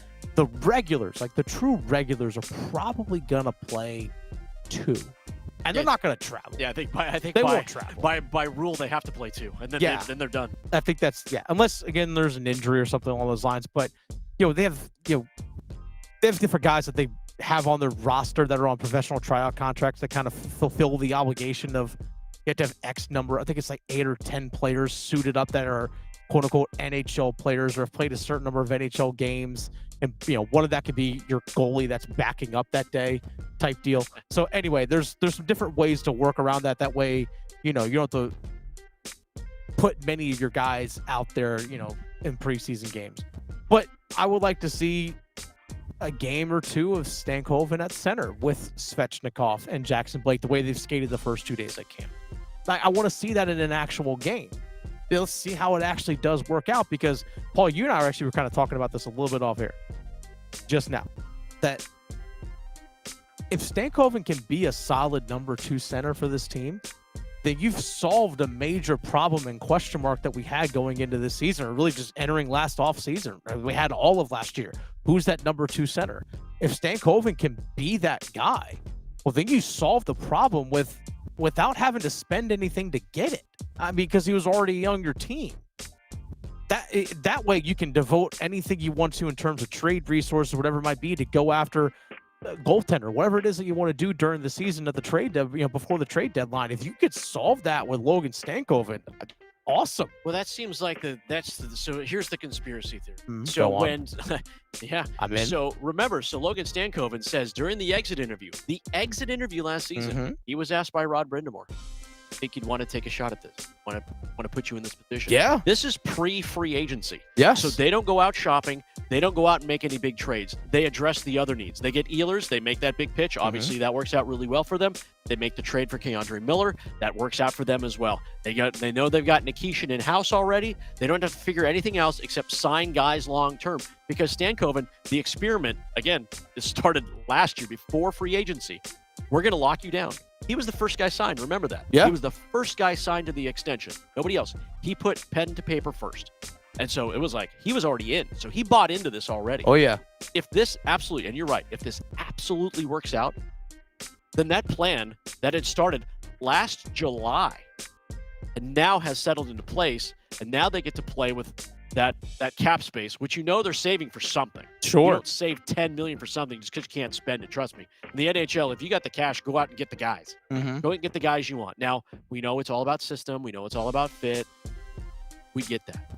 But now you can be that player later on in the season or even midway through the season to make an addition without really having to subtract anything. Because you did. You found your guy. And that was set into motion before free agency, which makes me think that they think this is going to work. Yes, likewise. Because guess what? If it doesn't work, you can go make a move if you want to, or at least try to make a move.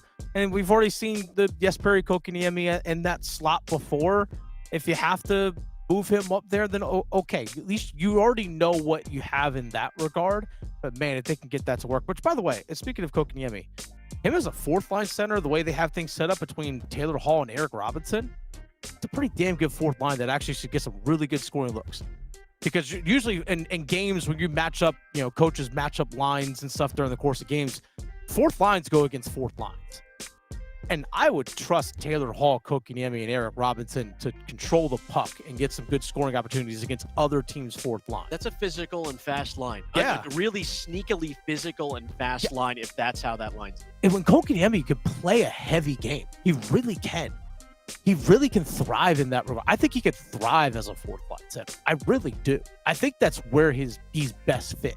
But man, if they've solved that second line center with Stankoven, obviously to be determined. We'll have to wait and see when the regular season actually hits. They got 3 weeks to figure it out right now. They do.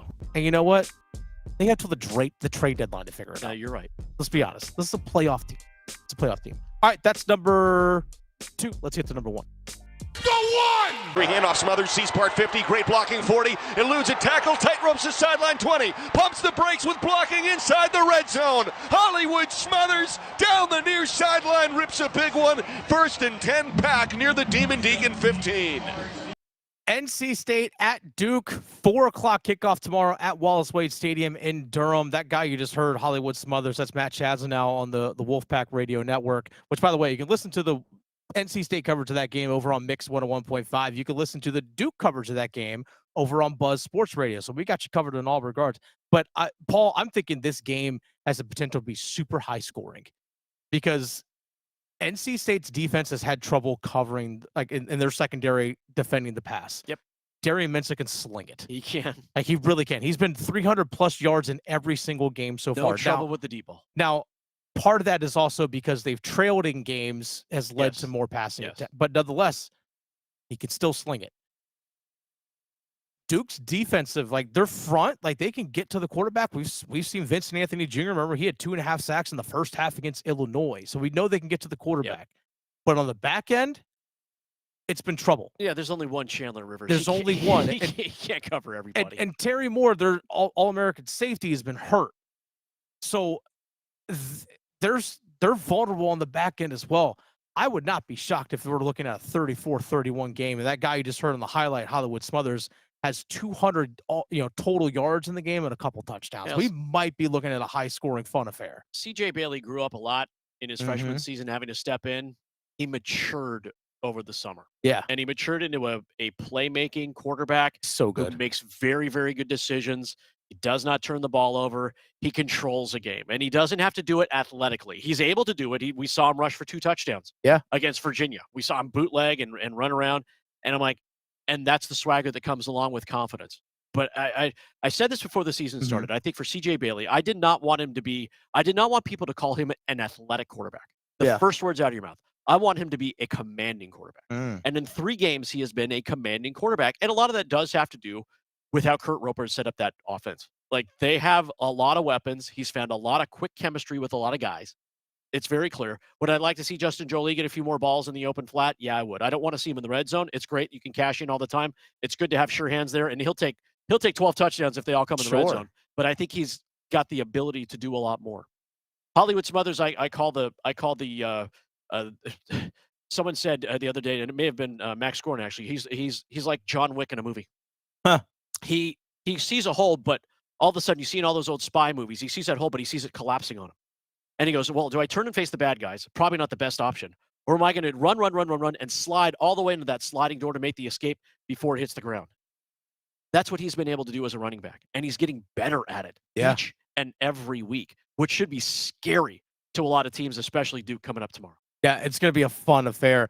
You mentioned about CJ Bailey. One thing we actually haven't talked about in this game is that we saw Tulane, their quarterback, the guy that transferred in from BYU. I can't remember his name. Retzlaff. Yes, sorry, my apologies on that. You're good. We saw him beat Duke with his legs last week. We saw him run around Duke's defense with his legs. Yeah, they tore a thing. Yeah. They did. And guess what? You know what CJ Bailey, like you mentioned, can do? Yes. Can run as well. He can beat you from the pocket, and he can run by you too. That's why I'm thinking we're gonna make picks here in about 20 minutes or so. But I think he is poised to have CJ Bailey a big game. But again, as well, I think Duke, who's favored in this game by like 2.5, 3.5, depending on where you look.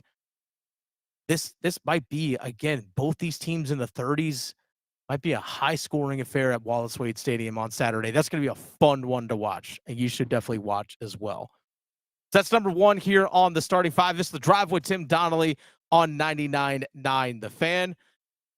Dennis Cox here real quick for my good friends over at Raleigh Weight Loss Center. Folks, if you've struggled with your weight, you definitely need to listen to this. With the program at Raleigh Weight Loss Center, approaching 7 weeks with the program now at Raleigh Weight Loss Center, I've lost now over 35 pounds. Thanks to Raleigh. I stepped on the scale again this morning. I was like, let's see where I am at right now. I've lost over 35 pounds in almost 7 weeks, thanks to Raleigh Weight Loss Center. And the thing that I appreciate about Raleigh Weight Loss Center and their program is that certainly there are no shots or injections or anything along those lines. None of those side effects, any of those kinds of worries that people might be, concerned about. But their whole purpose is to not only help you reach a target weight, they want you to maintain that target weight as well. So I know once I finally reach that goal, I got about another 10, 11, 12 pounds to go. Once I get there, They want to make sure that I stay there. And that's the goal. That's the purpose of Raleigh Weight Loss Centers. It's not one of those yo-yo fad diets or anything along those lines. They want you to have long-term success when it comes to maintaining your weight. That's why you got to give them a call at 919-897-7506 or visit them online, RaleighWeightLossCenter.com. It's a free consultation. Nothing wrong with a free consultation. RaleighWeightLossCenter.com, or again, give them a call, 919-897-7506 for that free consultation. Results may vary. It's the Drive with Tim Donnelly on 99.9 The Fan, alongside Paul Ihander, Dennis Cox sitting in for Tim Donnelly today. We're at the Aluminum Company in North Carolina on Hamlin Road in Durham for their fall open house, a team that we did not mention in the starting five. By the way, no numbers game today. No numbers game today, and we're out remote. Sometimes connections can get a little bit odd, and we don't want to, we don't want to leave people, upset because, the phone dropped or something along those lines. But we are going to be here for you all to talk a little bit more about a team we did not mention. That's the Carolina Panthers, and how this franchise really is at a true breaking point. Next. Pack Therapy is in session, thanks to First Horizon Bank. It's Tim Donnelly from 99.9 The Fan, alongside legendary Wolfpack play caller Mike Glennon. Every episode of Pack Therapy is your chance to get dialed in with inside information on your team. We'll set you up for every Wolfpack game all season long. And we'll break down every contest, what went right and what could have worked better. Plus, special guests to keep Wolfpack hope alive. Follow and subscribe to Pack Therapy wherever you discover your favorite podcasts, and watch every episode on YouTube. If you or anyone you care about is facing a family legal matter, call Cordell and Cordell today at 1-855-GET-LEGAL or visit CordellCordell.com to schedule your consultation. There's a lot on the line in divorce. This is Joe Cordell of Cordell & Cordell, the largest family law firm in the country, with over 35 years of helping clients navigate divorce. But being big doesn't mean less personal or less local. Our attorneys live and work in your community, and as neighbors, they understand the challenges your families face. Divorce touches all areas of your life: your home, savings, retirement, and of course, kids. So when you find yourself facing divorce, you need a partner you can count on. Visit CordellCordell.com to schedule your consultation. If you or anyone you care about is facing divorce, contact Cordell and Cordell today. With over 100,000 clients served, we understand the challenges you're facing on a personal level. Call Cordell and Cordell today at 1-855-GET-LEGAL. That's 1-855-GET-LEGAL. Joseph Cordell, licensed in Missouri and Illinois. CordellCordell.com. Hey friends, Paul Ihander from 99.9 The Fan for FanDuel. Are you ready to fire up your Saturdays? Well, FanDuel's got a boost you don't want to miss. It's called Boostin' with the Boys, and it's giving everyone a college football profit boost every single week. Here's how it works. Each week, we give everyone a profit boost to use on college football. No opt-in gymnastics or craziness, no invite-only nonsense. Everyone gets the boost. We're talking real games, real teams on real college football Saturdays, and there's an extra payout on the line. Easy fun, and of course, it's only on FanDuel. Head on over to FanDuel.com/Paul. That's Paul with a capital P. Download your app, check out Boostin' with the Boys offers, and get in on the action. 21 plus and present in North Carolina. Opt-in required. Bonus issued as non-withdrawable profit boost tokens. Restrictions apply, including any token expiration and max wager amount. See terms at sportsbook.fanduel.com. Gambling problem? Call 877-718-5543 or visit morethanagame.nc.gov. Bryce again in the gun, takes the snap, looking right, rolling to his right, throws, right corner of the end zone, touchdown catch by Hunter Renfrow.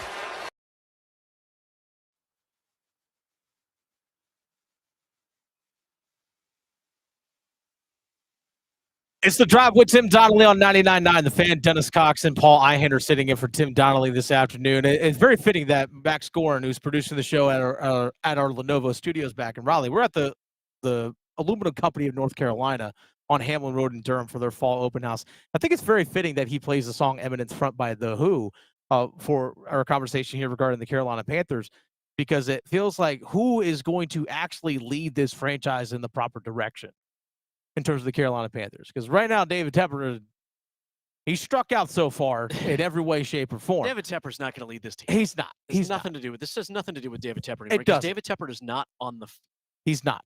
So when it comes to actually who is on the field and who's on the sideline, obviously the focus is going to be on two guys. It's Dave Canales and it's Bryce Young. The thing that I don't want to hear on Sunday at all, a great week of practice. Okay, yeah, take a drink. We didn't play our stand. We should actually create a drinking game or bingo cards, bingo whichever. card? Yeah. Great week of practice. Didn't play to our standard. Got to get back to our principles and fundamentals. Like, that's might as well be the free space on the bingo card. Yeah. I mean, at that point, you're already tipsy. But that is can Dave Canales, and the reason why I said, before we went to the break about this franchise is really at a breaking point, because if Canales and Bryce Young don't work, you are restarting again.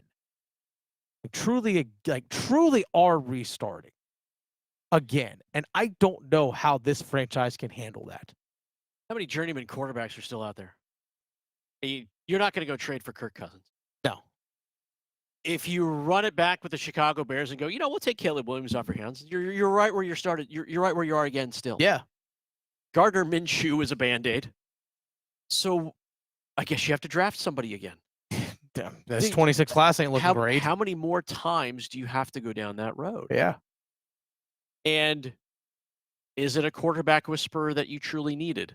Do you need a less positive coach? Do you need and it's strange to say, because the lineage that has come out into the NFL when it's come to quarterbacks has been about coordinators. Mm-hmm. We have seen more coordinators get upped, not head coaches, but coordinators. Ben Johnson to Chicago, Glenn to the Jets, Liam Cohen now to Jacksonville.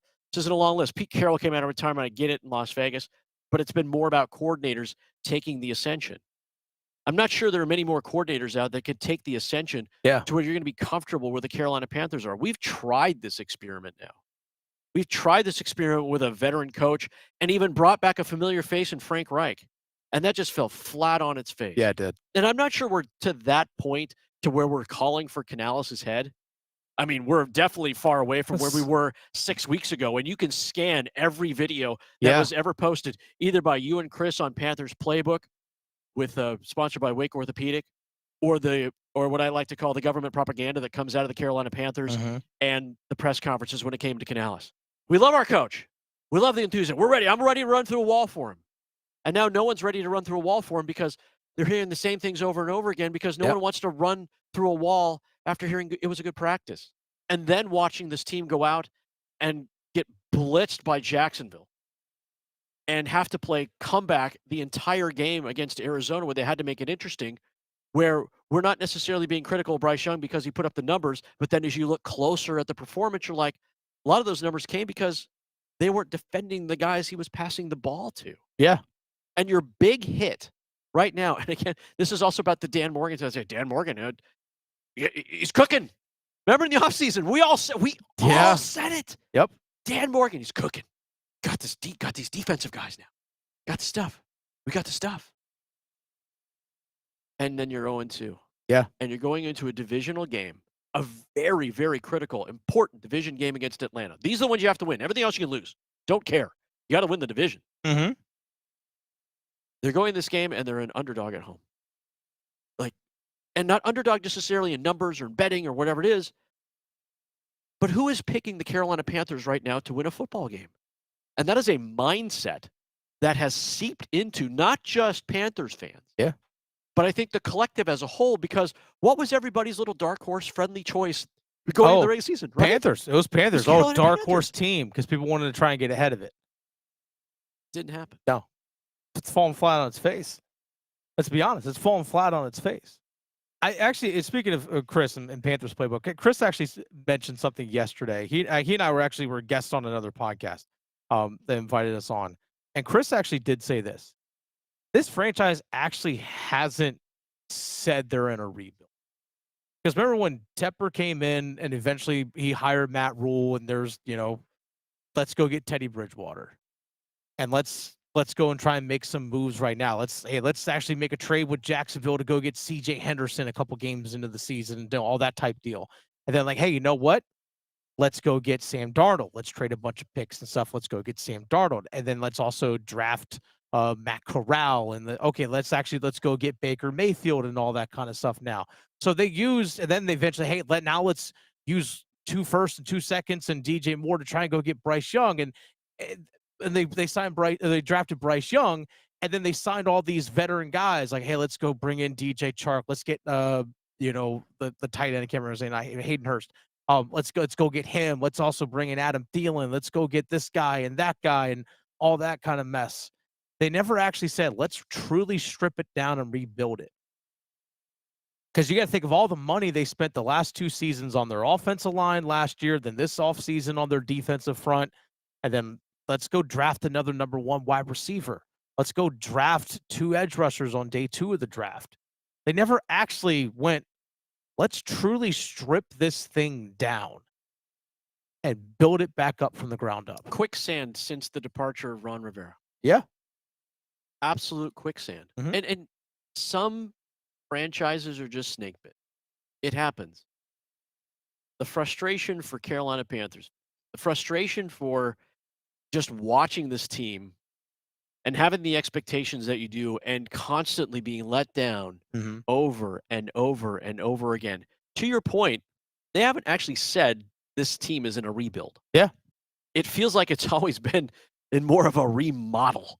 Yeah. Without the full strip down. The wiring looks okay, but the foundation beneath you is terrible. And you talk about brand of football, and you talk about our standard.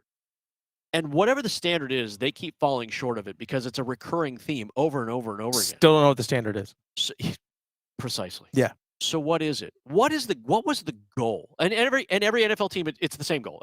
I shake that back, but it's a little bit different because every goal is to win a championship. Sure. We are going to win a championship. And then realism sets in, right? With the optimism gets set aside and we start talking about what's real. And I remember year 1, it was Dan Morgan and Dave Canales. Hey, we're not going to win the Super Bowl. We are who we are right now. But I don't think it was ever defined as who we are. It was what the coach wanted them to be. Run first team, opens up our play action, opens up a bunch of other things. I believe in Ejiro Evero as our defensive coordinator.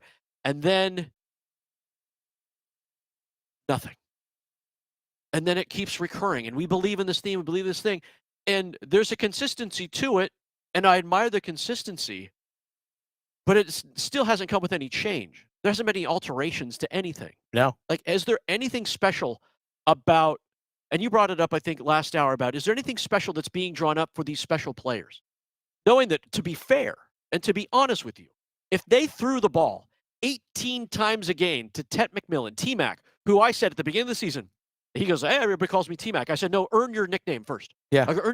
T-Mac, you've earned your nickname. Yeah, you have. You earned your nickname. If they threw the ball to him 18 times a game, I would have no problem. None. He's their best player. But they don't do that. Chuba Hubbard, he's in a split backfield now again with no one Rico knows. Dowdle. I'm not quite sure what run heavy means at this point. When they have run, they haven't been able to get the run game going early in games, and they fall behind so much that they can't even try to build on it. They can't. Because that's where they've been so far. So what's plan 2? What's plan B? What's plan B in the mission statement of the Carolina Panthers right now? Because they better pull one out at home in 48 hours. Had better pull one out. There will be pitchforks. Oh, yeah. It won't be friendly either. Up until now, there's still this little modicum of hey, maybe we should just see what happens on Sunday. They're at home for the first time, right? They'll be in front of a home crowd. And it's not like the Arizona crowd was causing false starts and backing them up. No. I'm so does it matter? Satisfaction, flat out. It's going to have to be 28-10 for people to be satisfied with the Carolina Panthers team going, yep, that was great. Otherwise, it's okay, well, they won. A loss? I can only imagine what that's going to sound like in 48 hours. At least not an ugly loss. Good Lord. Wow. People just want to have something to cheer about. That was cathartic, dude. It really was. That was it really was. That was therapy in 10 minutes. It really was. It's the Draft with Tim Donnelly on 99.9 The Fan. That voice you just heard was Paul Ihander. Dennis Cox here with you all, sitting in for Tim Donnelly this afternoon. here at the Alumni Company of North Carolina on Hamlin Road in Durham for their fall open house. Before we make picks, Dennis Cox here for my good friends over at Law Tigers. Speaking of something that's can be cathartic and therapeutic in a way, is actually for me, it's actually riding my motorcycle, because I don't have the distractions of being out there on the road. No music, no radio or anything along those lines. Just focusing out there on the road and just relaxing and cruising around. I love living in Raleigh, just love cruising around Raleigh, especially at nighttime. A nighttime bike ride is a lot of fun. It's a very relaxing, can really be a de-stressor. But as a motorcycle rider, sometimes you got to make sure that other people aren't getting distracted that are driving by you, or at least you got to be aware of those distracted drivers that are around you. So if you are injured in a motorcycle accident, which is certainly a possibility, you got to give Law Tigers a call at 1-800-LAW-TIGERS even before you contact your insurance company. Law Tigers, they're part of the motorcycle riding community. They know what your bike and your gear are worth, but most importantly, they understand the dangers of the road and what it's like to go through an accident. That's why your case evaluation with them is always free, and you don't pay a dime until your case settles. So call them even before you contact the insurance companies. Let's be honest, insurance companies, they don't fight for you.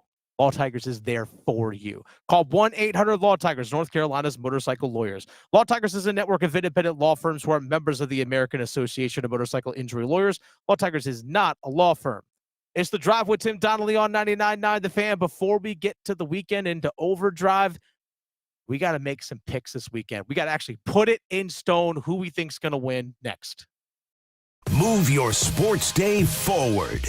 39 undefeated teams left in college football, and yes, NC State's on the list. ECU, Virginia, Wake. Those wins look pretty good, and they aren't the three cupcakes, and now number 19 Indiana faced. The Wolfpack are no longer under the radar. We'll see if pressure makes diamonds or just folds the walls come Saturday at Duke. Get set up. Join Next Up with Paul Ihander. Mornings at 9 on 99.9 The Fan, the Triangle Sports leader. What? New scratch-offs are out? That means new chances to become a North Carolina Education Lottery Winners Club member. Yeah, in the Winners Club, I'll reinvent myself. I won't go by just plain Todd. I'll go by Toddrick. I'll get a gold jacket, play my saxophone again. I'll stop and smell the flowers, call my mom more. Ugh, wrap it up, Todd. It's Toddrick. This month's scratch-offs pack over $78 million in total prizes. The Winners Club awaits. Must be 18 to play. Approximate overall odds of winning range from 1 in 3.76 to 4.98. Problem gambling helpline 877-718-5543. You put sunscreen on when you go out in the sun. Did you know that the sun could hurt your car, too? It's true. Keep cool this summer and protect the interior from fading and cracking with a custom window tint from Soundstation and Security. The sun's harmful UV rays can also hurt your paint on the exterior. That's why Soundstation and Security offers custom ceramic coating. Think of it as a little sunscreen with Soundstation and Security. 2 locations in downtown Smithfield and on Glenwood Avenue in Raleigh. Online at myhotsound.com. It's bow time. Fumbling the food on game day? Rookie move. But you know Bo can make your tailgate a winner, breakfast, lunch, or dinner. Because the Carolina Legend has everything you're craving. We're talking crispy, juicy chicken loaded with real Southern flavor, fluffy, scratch-made buttermilk biscuits, and all the fixins to feed your whole crew faster than you could say touchdown.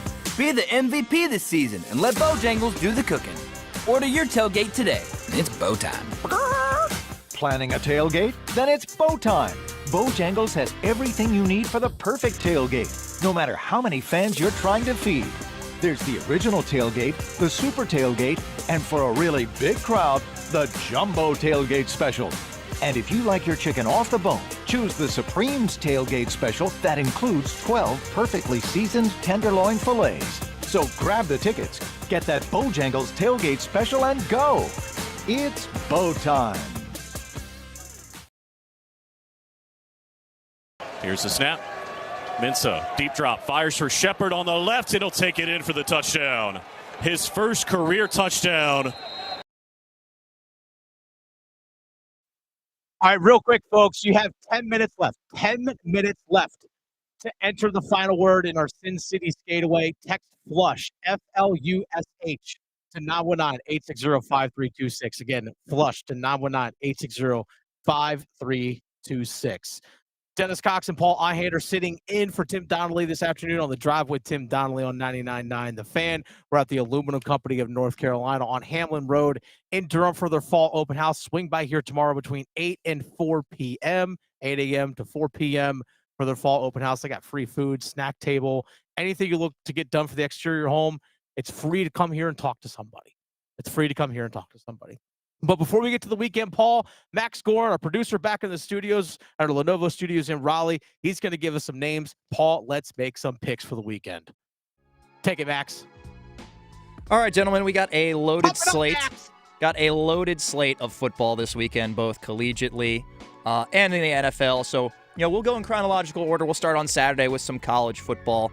And, why don't we just start with a bang? Let's start with a game we've discussed a good bit on this program. North Carolina heading down to Orlando to take on UCF. UNC 7.5-point underdogs in this game. Who do you guys got, UNC and UCF? Paul, let you go first on this one. Sorry, UNC covers. Oh, they cover. UNC covers and UNC wins. UNC covers and wins? I think UNC covers and wins. You have a final score? 22-14. 22-14. That would be under, by the rock way. fight. That's the rock fight. Yeah, it rock is. fight for the last 3 hours. Rock fight 22-14. It's going to come down to ball control and not making mistakes. And I think it's going to be one of those kind of, 22-14. I have 21-17 Central Florida in this one. Okay. 21-17. Flipping on the end. All right, Max, what's next? Let's just go ahead and knock out the other big triangle matchup we've been talking about all day, all week. NC State heading over to Durham, taking on Duke. NC State taking that undefeated 3-0 record. Duke lost 2 in a row with some tough non-conference matchups. Duke, although, is a favorite in this game by 3.5 points. Who do you guys have? The Wolfpack and the Blue Devils at Wallace Wade. I have 34-31 NC State over Duke in this one. 34-31. I think it's going to be a fun, exciting affair. Dave Doran says 31's the magic number. Yeah. They have to score at least 31 to get a win. So that's where I've got them. They'll get 31. I expect Duke maybe about 27. Okay. So I'm closer to the line. I do think State gets this win, though. I just think it's going to be a little bit more of a track meet than Duke will want. And Duke, while they can play from behind, I think NC State does play well. Again, under pressure. Expect that second half adjustment. Yeah. It'll be that second half adjustment kind of thing again. Heat will play a little teeny bit of a factor, not as much, though. I think it's State for me. And I just let you know, before the season, I said Duke a 9-win team. And I'm picking against them. So they got to I'm picking against them. They would have to crack it. They would. All right. So I'm going 34-31 based off what I've seen at the start of the year for NC State. You have 31-27 in favor of State as well. Yep. All right, there it is. All right, Max, what's we have next? Let's go to a little top 25 action. This game is interesting to me. Maybe not so much because of the game on the field, just because the circumstances around it. Utah faces Texas Tech. That is a noon Eastern kick, but that game is in Salt Lake City, which means they will be kicking off at 10 a.m. local time in this top 25 matchup. It's also very important for the Big 12. Both teams are undefeated so far, ranked in the top 25 and 3-0. Utah currently 3.5-point favorites. I'm back in Devin Dampier and the Utes here, but what about you guys? Breakfast and football? I'd like this, actually. 10 a.m. kickoff? I'm actually in favor of this. An early game at Rice Eccles? I'm 100% in favor of this. I know a lot of people are very high on Utah right now. Give me the Utes. That is a little bit of a My Cousin Vinny reference, but give me the Utes. But what about Baron Morton, the guy who bought the shooting range with his NIL money? That's true, he did. Right? He went out and bought himself a Yellowstone, a 666 ranch in Texas. Texas Tech throws the ball around a ton, but their defense has been suspect. Yeah. And Utah has been rejuvenated since they inherited half of New Mexico's roster. That's true, they have. So I do like Utah in this one. Yeah, give me the Utes. All right, looks like all in agreement there on Utah. My brother also lives in Salt Lake City, so all right, good. There you go. He's not a fan; he didn't go there, but go Utah, I guess. And we'll finish up here. It's it's the logical conclusion. We'll go to Sunday, NFL, 1:00 kickoff in Charlotte, Bank of America Stadium. Carolina Panthers looking for their first win, playing a divisional opponent in the Atlanta Falcons. Falcons are 5.5-point favorites at Bank of America on the road. What do you guys see in this one? Paul, let you take this one. If we're just doing straight scores, because we've analyzed the hell out of this one, Cox, straight scores, I did say Panthers this morning, so I'll stick with the Panthers. Well, you took Panthers in this one. I did take the Panthers this morning. He I said did not even realize 20 to 17. About the injuries, I did say 2017. Even look at that. Even Max Gorn, my fact checker, did it. I think Max has receipts over here on this one. I gotta Atlanta, stay with it. I'm not flip flopping. Atlanta 5.5 points here. I said this yesterday, so I'll say it again. 31-21, Atlanta wins this one, but that 10-point score really isn't that close because I'm talking in the last 2 minutes of the game, you get a garbage time Bryce Young touchdown pass to like Rico Dowdle. So this isn't even close. So no, I think it's really going to be a 31-14 game. And again, the last 2 minutes of the game, Bryce throws a touchdown to Rico Dowdle. They try the onside kick, they don't get it. That's just a couple kneel downs, ball game. Just going to shrink in my shell over here.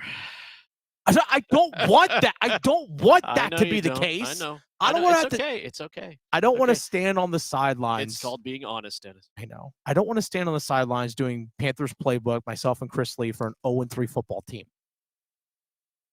Which, by the way, check out Panthers playbook. It's on 99.9 The Fan's YouTube channel, YouTube page. Subscribe to it.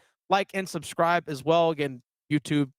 Follow us there. We're actually approaching 20,000 followers here, Tim. We're real close. Or here, I'm sorry, Paul. We're close to 20,000. Maybe should we give something away?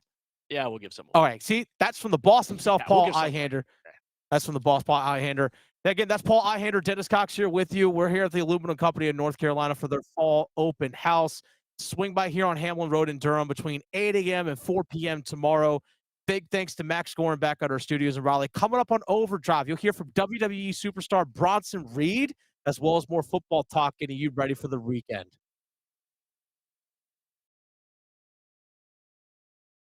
Tim Donnelly here for DraftKings Sportsbook. Your season, your shot. The NFL season is rolling along, and every touchdown can bring you closer to a payout with DraftKings Sportsbook, an official sports betting partner of the NFL. Tedero McMillan is plus money right now as an anytime touchdown scorer. Might want to check that out if you think he's due for Carolina. Lines and odds are subject to change. New customers, this one is for you. Bet just $5